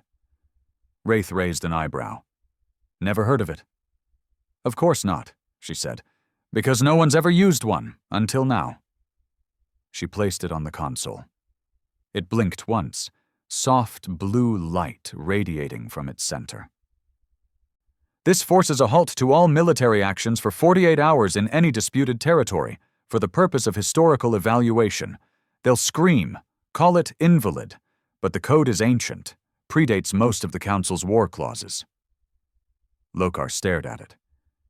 "You came here to hold a trial." "I came here to tell the truth," she said, "and let the galaxy watch." Aaron looked down at the key. "You think showing them our scars will change their minds?" "No," she said, "but it'll divide them, and that's enough. Divide the Council, split their narrative, make it political suicide to press the launch button." Rain whistled. "That's a dangerous gamble." "They erased you before," she said. "I'm trying to make it impossible for them to do it again." Wraith asked, "And if it fails?" She looked around the room, at the Warborn, at the weapons being checked. The eyes sharpening. "Then at least they'll know who they're killing." Aaron nodded slowly. "Start the tribunal." The beacon went live, Across every listening channel, the signal pulsed out like a heartbeat. Not encrypted, not hidden. Open. Cultural Tribunal initiated. Per Article 12 territory. Former human space. Designation 8Kel3 petitioner. Dr. Vera Till, Independent Historical Preservation Alliance. Status observation window active. 48 hours. The galaxy stirred. Some dismissed it as a stunt. Others watched. And those who knew what had truly happened during the purge, they sat very, very still. The tribunal began with silence. Not ceremonial silence.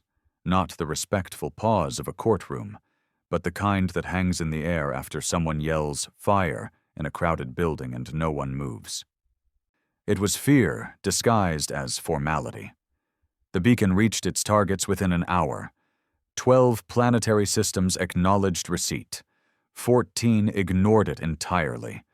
2 Drackery-linked colonies labeled it a false flag operation, but none of them fired. Not yet.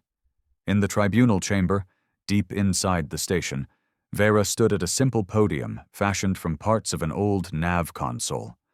No marble, no banners, just rusted steel and flickering lights.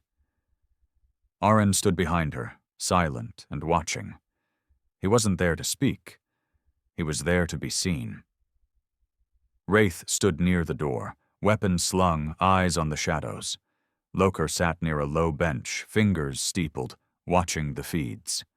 Dozens of comm channels flickered across the main console. Observers, delegates, politicians, exiled historians. Some were here to listen. Some to find an excuse to shut it all down. Vera cleared her throat. "This tribunal is not about law," she said, her voice calm, controlled. "It is about memory, and whether a species has the right to remember its own extinction." No one responded. She tapped a control.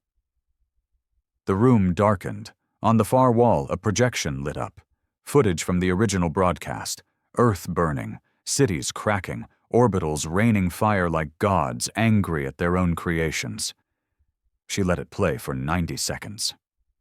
Then she spoke again. "Most of you know what this is. You've seen the footage. You've issued statements of concern. Some of you have denounced it as fabrication. You're wrong." She gestured toward Aaron. "This man survived Red Sky. His name is Aaron, and his memory is not data. It's blood." Aaron stepped forward. He didn't say a word. Just looked directly into the camera. A full 10 seconds passed before he stepped back, and then the messages started to roll in. A channel from the Valari front opened first. A woman with silver eyes and robes of muted blue stared coldly into the feed. "This tribunal violates Galactic Ordinance 17 Delta, unauthorized memory reclamation." Vera responded without pause. "We're not reclaiming anything. We're remembering what you tried to erase." The woman said nothing. Her feed cut. Another voice came through, older, male, Zarn, a species notorious for its bureaucratic red tape. "Your artifact is valid," he said, "but your evidence remains uncorroborated. We request a physical demonstration of authenticity." Aaron stepped forward again. This time he spoke. "Bring me any record from your archives. Any file stamped Purge Era, classified. I'll tell you what's behind it without needing to open it." The Zarn delegate blinked. "A challenge?" "A warning," Aaron said. More feeds flickered. Whispers, movement, systems listening, debating, fuming. Wraith leaned over to Rain. "They're split," Rain nodded. "That's good." "Or worse," Wraith replied. "It means someone's about to do something stupid." They didn't have to wait long. 1 hour into the tribunal, the proximity alarm screamed. "Incoming object, trajectory, station core. Velocity, subwarp mass, low signature, unregistered class, torpedo. Brace," Rain shouted, diving for the console. The station shook violently as the impact hit a lower sector, not powerful enough to breach the entire hull, but targeted, precision, intent. Someone had taken the first shot. Wraith was already moving.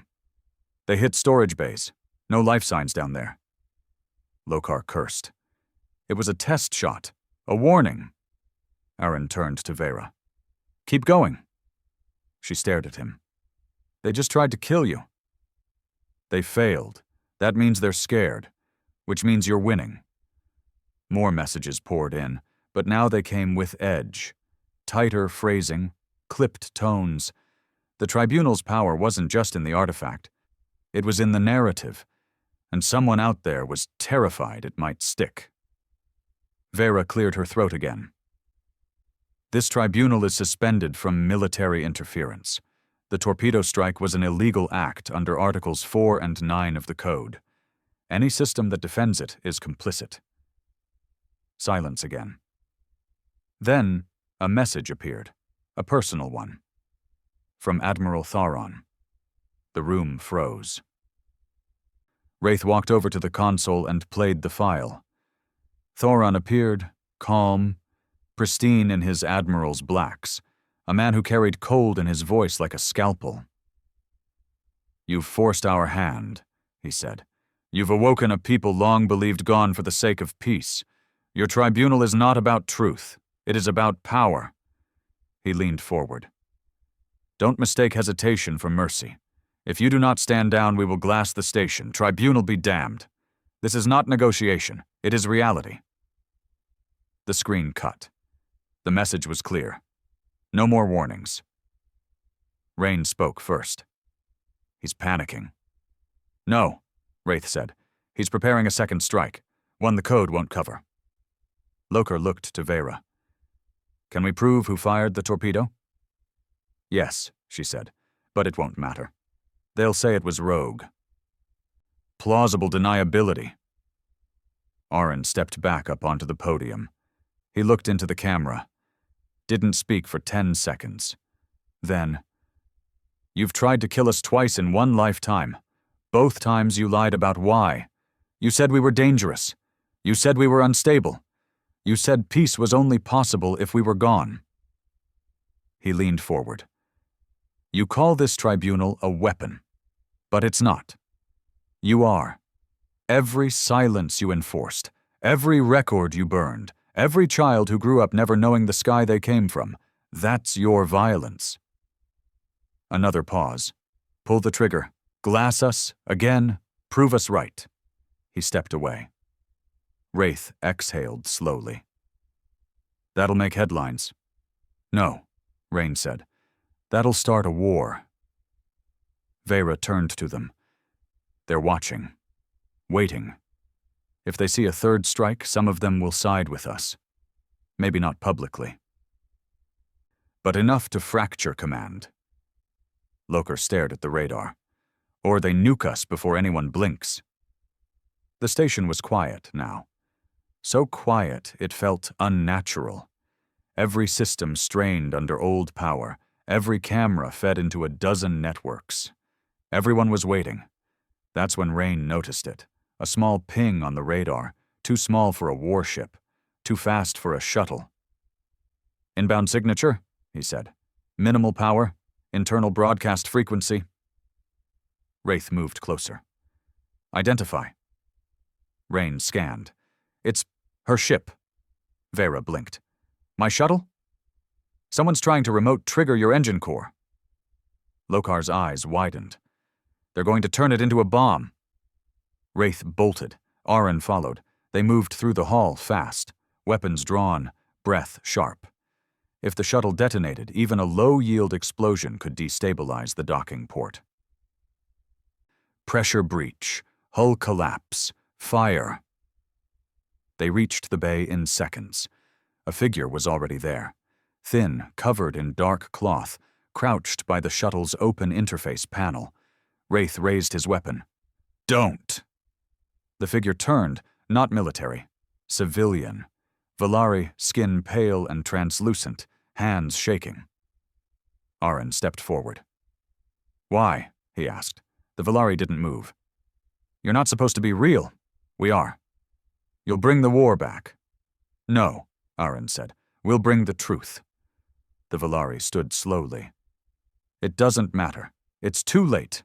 He tapped something. Wraith fired. The shot ripped through the Valari's chest. He dropped, instantly dead. Rain's voice echoed in overcoms. Core's still hot. Shut it down now. Aaron was already moving. He knelt beside the panel, eyes scanning code he hadn't seen in centuries. His hands moved fast. Instinct, muscle memory, terror. He found the line, rerouted power, overrode the ignition. The core powered down. Seconds later, the whole bay exhaled, like a lung released. Wraith stood over the body. No insignia, he said, but this was sanctioned. No way he got through the blockade alone. Aaron stood.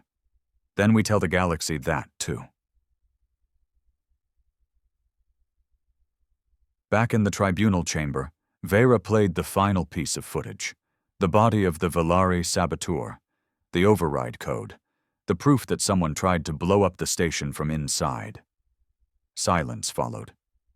Then, one voice. It came from a system far outside the Council's core. A smaller world. Human sympathizers. Maybe. A young man's voice. I believe you. Then another. A woman. We support the tribunal. Then more. We vote for memory. We stand with the survivors. I have family that died in the purge. You're not alone. The console lit up with confirmations. Not from the powerful, but from the watchers, the ones who never got a chance to speak. And finally, after so long, the silence cracked. The station breathed like a thing alive. The Warborn were awake. The truth had spread. The tribunal had not only survived the first strike, but pierced through propaganda, straight into the collective conscience of the galaxy. But no one celebrated. Not yet. Oren stood in the central chamber, eyes on the hollow feed projecting open support declarations from fringe systems. Small planets. Outer colonies. Even a few voices from within the mid-tier council networks had joined in. None of them were military powers. Not yet, but their words mattered. Because power feeds on perception. And for the first time in 3 centuries, perception wasn't with the victors. Rain sat nearby, arms folded, staring at the blinking messages. They're scared, he said. Aaron didn't look at him. Of what? Losing the myth. Aaron finally spoke. They should be scared of what replaces it. Wraith entered the room, wiping grease from his hands. Docking bay's secure, shuttles locked down. No more sabotage, unless they throw a bomb from orbit. They might, Rain muttered. They can't, said Vera, walking in behind him. Not during an active tribunal, not without triggering a full systems-wide violation of the preservation code. Wraith arched a brow. You really think they care about codes anymore? They care about what breaking them looks like on 1,000 screens, she replied. Lokar stepped in through the other side, nodding toward Aaron. They've stopped the countdown. No active targeting pings in the last 40 minutes. Aaron gave a small, dry laugh. So they're thinking again. Dangerous habit. But even as he said it, his eyes never left the feed. The words on the screen weren't weapons, but they had weight. Dozens of worlds, hundreds of signatures, petitions, public declarations, calls for transparency. And beneath them, just out of sight, power was panicking. Because the narrative was slipping. The council couldn't claim the tribunal was staged, not with live feeds embedded directly into its own communication protocols. It couldn't silence the Warborn anymore. Not when Aaron stood on a screen speaking truth with the calm fury of a man who had nothing left to lose. And worse, it couldn't fire without confirming everything the humans were saying. Wraith stepped beside Aaron. "Something's coming," he said. Aaron turned. "Another strike?" "No," Wraith said. "A pivot." He was right. It came as a formal request. Council communication. Level 1 priority request. Representative entry to Tribunal Station. Sender, Moralquez, Drakari Civic Council, not Thoron, not the military. This was a political figure, the kind that didn't speak without first counting every possible cost. Vera stared at the screen. "Kez is dangerous," she said, "not because she lies, because she's good at telling parts of the truth." Rain exhaled. "She's trying to end it before it starts." Aaron frowned. "And what?" Wraith looked at him. "You." A pause. Then Aaron said, "Let her in." Lokar looked uneasy. "She'll twist this into an apology tour, offer reparations, use you as a moral prop, and then bury the tribunal with a signature and a speech." "I know," Aaron said, "and I want the galaxy to watch her try." 2 hours later, Moralquez stepped into the tribunal chamber. She was dressed in understated grays, no insignia, no guards, like Vera had been. But the energy was different. Kez didn't walk into the room like a guest. She walked in like she already owned the story being written. Aaron met her in the middle of the chamber. No handshakes, no welcome. "Kez," he said. "Aaron," she replied, her voice smooth, practiced. "You look, well." "I was frozen." A convenient excuse to age well? The tension was immediate. Rain and Wraith flanked the room, weapons holstered but ready. Vera stepped forward. "This tribunal is ongoing. You are not here to issue verdicts." Kez smiled. "Of course not. I'm here to offer closure." Aaron cocked his head. "Closure?" "A formal apology," Kez said, "on behalf of the Drakari Civic Council. A declaration of regret. A commitment to acknowledge what happened, and begin reparations." Lokar flinched. Even Vera hesitated. But Aaron... He laughed, a short, bitter sound. "That's it?" he asked. "You show up after 3 centuries of genocide denial with a regret stamp and a few coins, and think it closes the wound?" Kez didn't blink. "It's the best we can offer while keeping the peace." Wraith spoke. "What you mean is, it's the best you can offer without admitting what you did was deliberate." Kez turned to him, smile sharpening. "You were always a difficult one. I remember the children in the Enoch vault," he said. "Do you?" That silenced her for a second. Aaron stepped forward. "You don't get to wash this away," he said. "Not with grief, not with guilt. You knew what you were doing. You built your golden age on our bones." Kez's voice hardened. "And you want revenge?" "No," Aaron said. "I want truth. In every school, every archive. I want statues torn down. I want the names of every commander who signed the purge etched in walls as war criminals. I want the next generation to grow up ashamed of what you built." Kez stepped closer. "You won't get that. The galaxy can't survive it." Aaron's eyes didn't waver. "Then maybe it doesn't deserve to." Kez stared at him for a long moment. Then she turned to the cameras. "The Council acknowledges the loss of Earth as a tragedy," she said.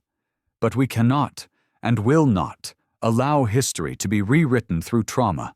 We must look forward." The projection ended. Her feed blinked out. She walked from the station without another word.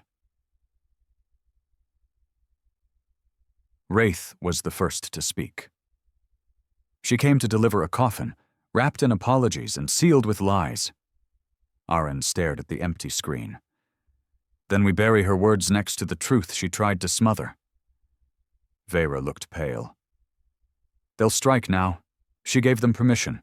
Diplomacy has failed." Lokar clenched his fists. "So what do we do?" Aaron turned slowly, and said, "We show them what a second purge looks like when the victims aren't sleeping."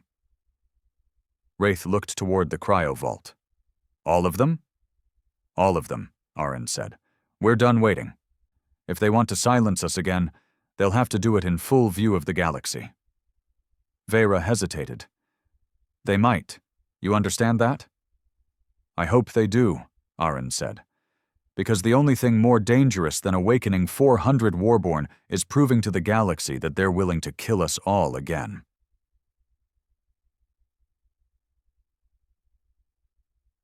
In the next 3 hours, the remaining pods opened. 483 Warborn, now fully conscious. Most of them didn't ask questions. They looked around, saw the weapons, saw the stares of strangers, and fell into step, like sleep hadn't paused them, only sharpened them. Wraith briefed them. Aaron rallied them, and Vera prepared the final broadcast. A last message, not a threat, not a plea, a reckoning. There was no ceremony, no anthem, no flag, just a camera, a feed. A room full of soldiers who had once fought with their fists, their fire, and the desperate conviction that even if they died, they wouldn't disappear. And now they were awake again, not to reclaim their glory, but to remind a galaxy that truth doesn't die in the dark. The broadcast began in silence. Every major system received the pulse: council networks, trade outposts, planetary media. Some scrambled to block it. Others tried to quarantine it. But it was too fast. Too raw. Too wide. It couldn't be stopped, not this time. Aaron stood in the center of the tribunal chamber, back straight, arms at his sides. The Warborn lined the walls behind him.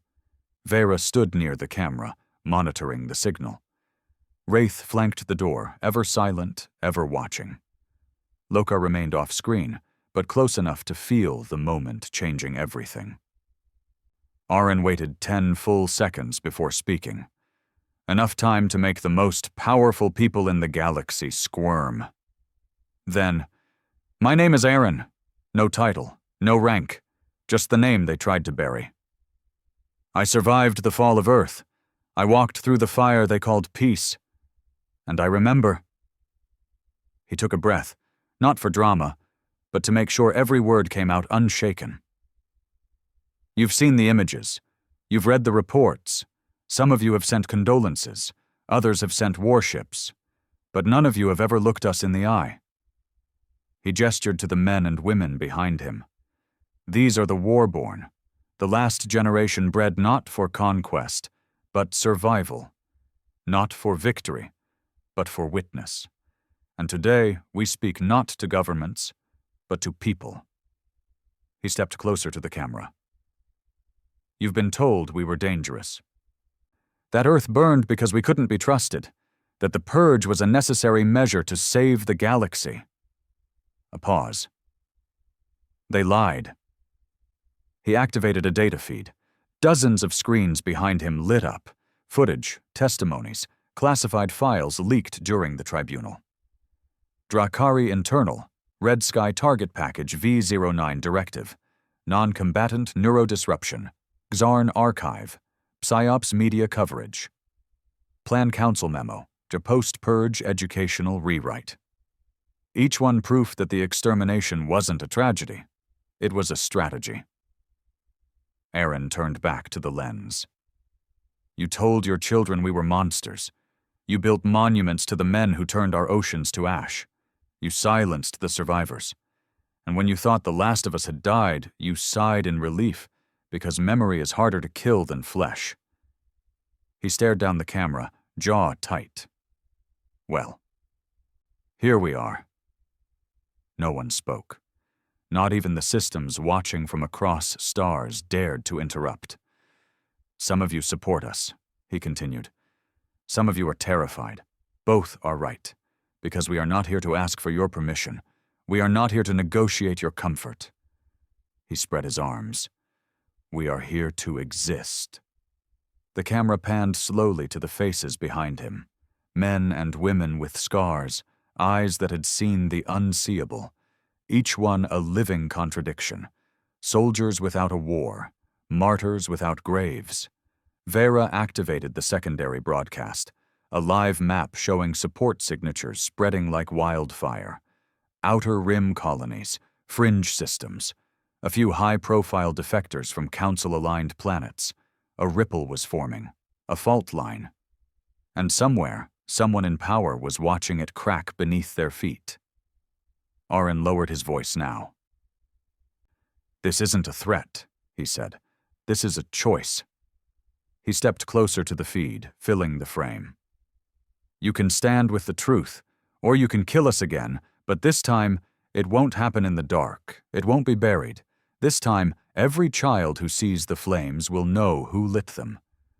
The final line hit harder than plasma fire. "We are human, and you are not forgiven." The feed cut. The pulse ended. And the galaxy stopped pretending it wasn't listening. In the command center, the moment after the broadcast hung like gravity. Wraith spoke first. "You just burned every bridge." Aaron turned to him. "Good. Now they can't run." Vera checked the feed logs. 16 council systems have gone dark. Emergency blackout protocols. Rain muttered. "That's never a good sign." Loker checked the radar. "They're mobilizing." "Not just Drakari now. The Volari just moved 2 destroyers into flanking position. Zarn ghost units are lighting up stealth signatures." Wraith moved to the weapons console. "Then they're done pretending." Vera stared at the support map. "But look at this." The outer rim was glowing. Dozens of systems offering safe harbor, truth sanctuary, memory protection clauses. Civilian movements were forming. Protests on council worlds. The galaxy wasn't rallying to war. It was dividing. And division meant vulnerability. Rain spoke, low. "We've put a crack in the Empire," Loker asked. "But can we survive the backlash?" No one answered. Because survival wasn't guaranteed anymore. Thoron's final message came exactly 1 hour after the broadcast. Drakari Military Command Priority Transmission to Former Human Zone, 8 Kel 3, from Admiral Thoron. His face was as it had been, cold, expressionless, barely containing his fury beneath a shell of command. "I warned you," he said. "You chose defiance." He leaned forward. "We have authorization from the Emergency Security Council to neutralize the station. Full public immunity has been granted. The galaxy will remember you as extremists, traitors, dangerous relics." His lip curled. "But they won't remember you for long." The screen cut. No countdown this time. Just inevitability. "Impact window?" Aaron asked. 4 minutes, Rain replied. 3 Drakari cruisers, 5 missiles, targeting key structural nodes. Wraith checked the hull schematics. "We can survive 1 hit, 2 if lucky, but 5. "We don't," Lokar said. Vera stared at the projection. "Then we don't stay." Aaron looked at her. "What are you saying?" "You want memory," she said. "Then you protect it. The station doesn't need to survive, but you do." He hesitated. Rain added, "She's right. If we die here, we just become martyrs. If you live, you become the future." Lokar pulled up an escape map. "Your old cryo-transports are still buried beneath Bay 4. They're not fast, but they're shielded. Stealth capable. We can scatter." Aaron looked to his people, the war-born, silent and watching, waiting for his call. "No," he said finally. "Not all of us run. Some stay, by the time." Wraith nodded immediately. "Then I'm with you." A murmur spread. Dozens stepped forward. Aaron raised a hand. "Not all of you. This isn't a suicide pact. This is a legacy split. We carry the truth in both hands. One survives. One holds the line." He turned to Vera. "Pick your people. Get to the transports. Take Lokar. Get off the board." "And you?" "I'm staying," Aaron said. Let the galaxy see what it means to fight for memory.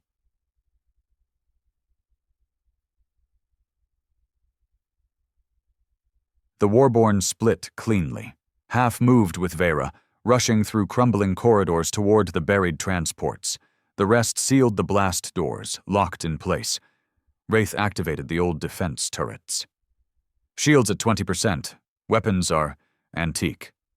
Aaron smiled grimly. So are we. The station shuddered. The first missile hit. The station buckled under the first hit. Steel groaned like a wounded animal. Pressure alarms screamed across multiple decks as the impact flared through the midsection, the old docking arm, vaporized in a pulse of white light. Fire licked the edges of the breach before the containment doors slammed shut. Aaron didn't flinch. He stood in the command center, boots planted, voice calm despite the chaos. Status. Wraith checked the terminal. 1 missile hit the old bay. No secondary explosions. Defense grid absorbed 20%. 4 more inbound. 2 locked onto life signatures. Us. Exactly. Aaron nodded. Let them come. The lights flickered as the station rerouted power. Half the corridors went dark. The cryovault glowed like a tomb again. It felt fitting. This wasn't a battle for victory. It was a message written in blood. He turned toward the remaining Warborn, just under 200 now, scattered across the inner decks. Each one armed with decades-old weapons, some half-rusted, others patched together from scavenged tech. But none of them looked afraid. They'd already died once. Dying again wasn't the hard part. Being forgotten was. Aaron opened the internal comms. "This is Aaron," he said. "The Drakari are here. Their first shots just landed. They want to erase us. Again. They want to make the past disappear." He paused. "Let's make sure we don't go quietly." Across the decks, the Warborn roared. Wraith grinned. "You always did love a dramatic line." "Wasn't for them," Aaron said. "It was for the cameras." On the other side of the station, the escape was already in motion.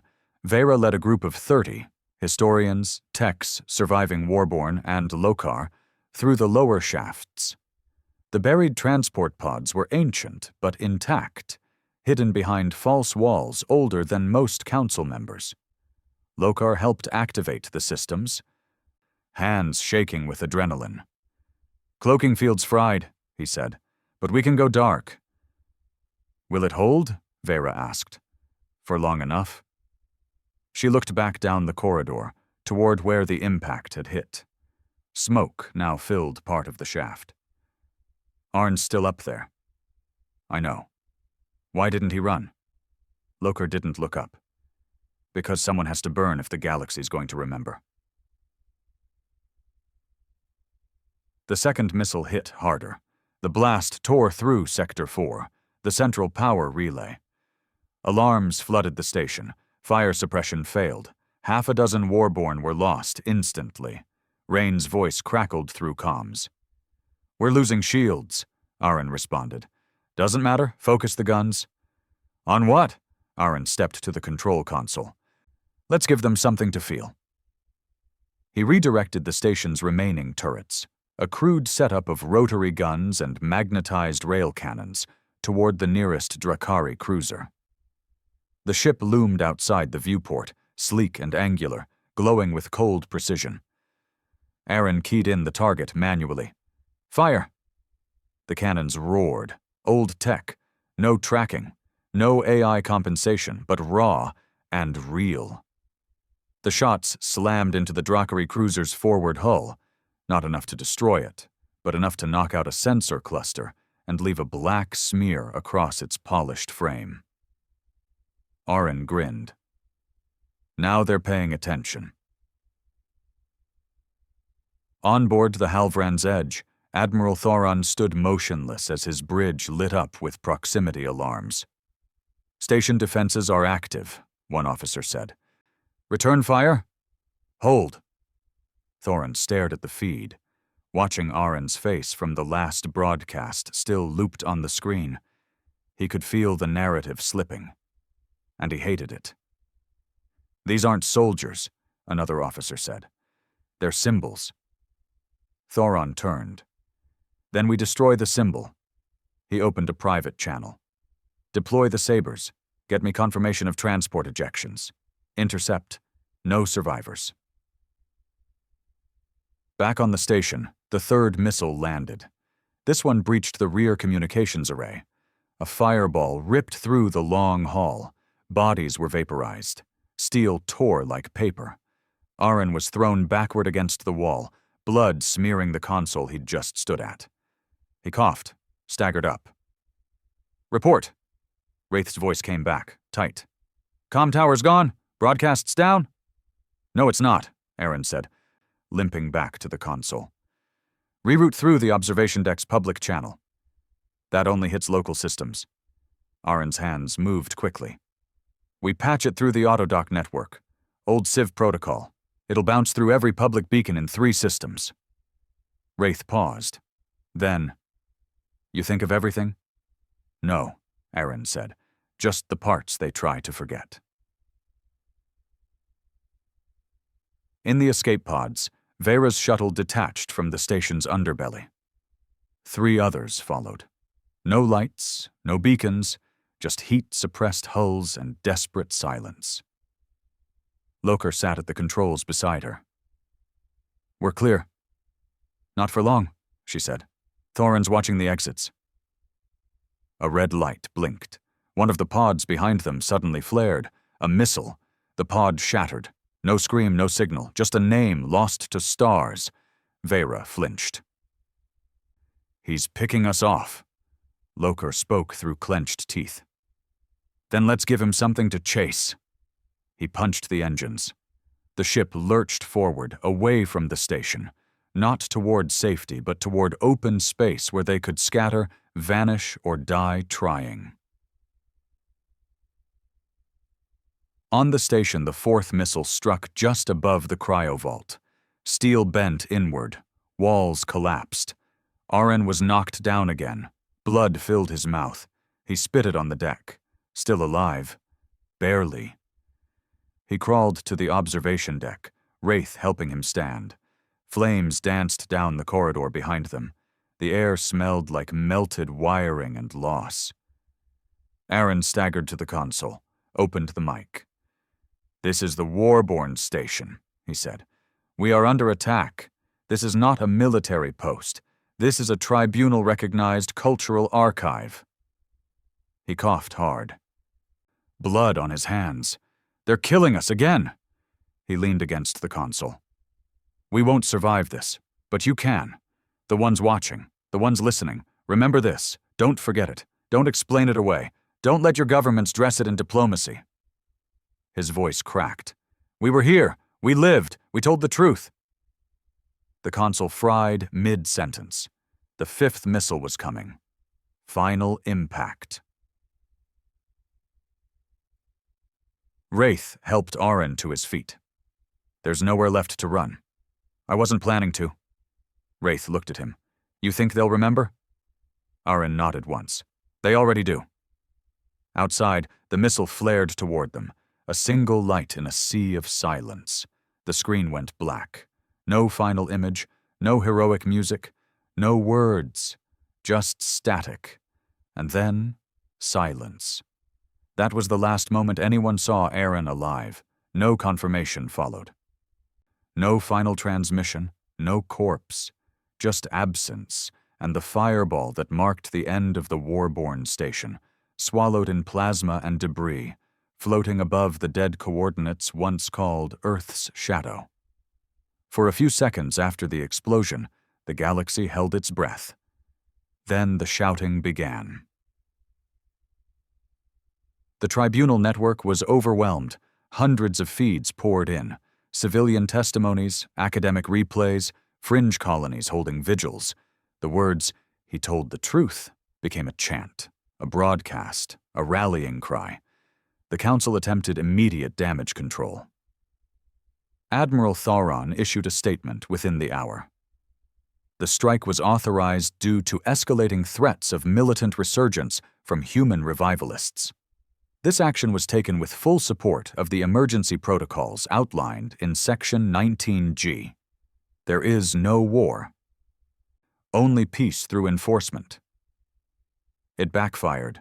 Mass protests erupted across the inner systems. Half the outer rim cut ties with the council media block. Students in 3 sectors wore old Earth sigils and painted "Remember Red Sky" across their city walls. And in the silence that followed, something even more dangerous took root. Hope. Vera sat quietly in the dark corner of a worn-down bar on a drifting moon station in the Halleck Fringe, one of the few remaining safe harbors for war-born sympathizers. She watched the projection on the wall. Aron's final speech played on a loop. His voice, raw and steady, filled the smoky air. The patrons said nothing, just listened. Some drank, some cried, others just nodded. Because in that voice, they heard defiance, they heard truth. They heard the impossible, that someone had stood against an empire and made them all look. Lokar sat across from her. He looked older than he had days ago, as if the escape had burned years into his face. He held a data pad in his hand. "They're asking for your signature," he said. "On what?" "A formal declaration of posthumous recognition," he said. "They want to name Aaron the Keeper of Memory." She almost smiled, then shook her head. "No," she said. "We don't name ghosts. We live them." She looked back at the feed, at his last words. "We were here.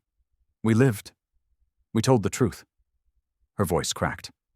He didn't want statues. He wanted them to remember what silence costs.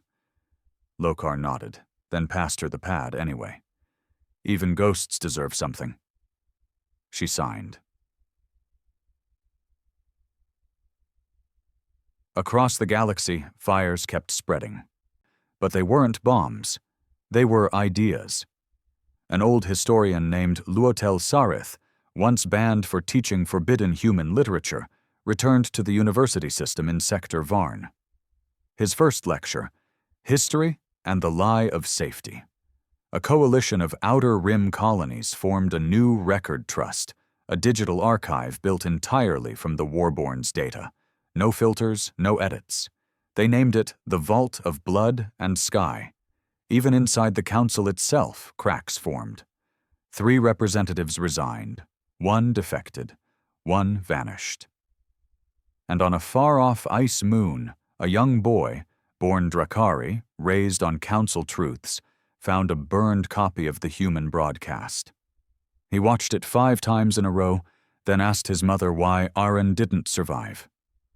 She answered, "Because he refused to lie." The boy never forgot that. Wraith didn't die. His escape pod ejected seconds before the final blast, an automated failsafe he never knew existed. He woke in the debris field, half-burned, lungs filled with smoke, drifting in the dark. He didn't speak for days. When the civilian freighter picked him up, he didn't give his name. He simply said, "There's a truth out there. I'm just what's left of it." They offered him food, shelter, care. He accepted only silence, and vanished into the rim. Some say he walks between shattered systems now, carrying old war-born data cores in a rusted satchel. Others say he's hunting the ones who signed the purge. No one knows for sure. But when his name is whispered, Wraith, it always follows a power outage, a hacked broadcast, or the sudden leak of another hidden file. He became a rumor, a revenant, and that's exactly how Aron would have wanted it.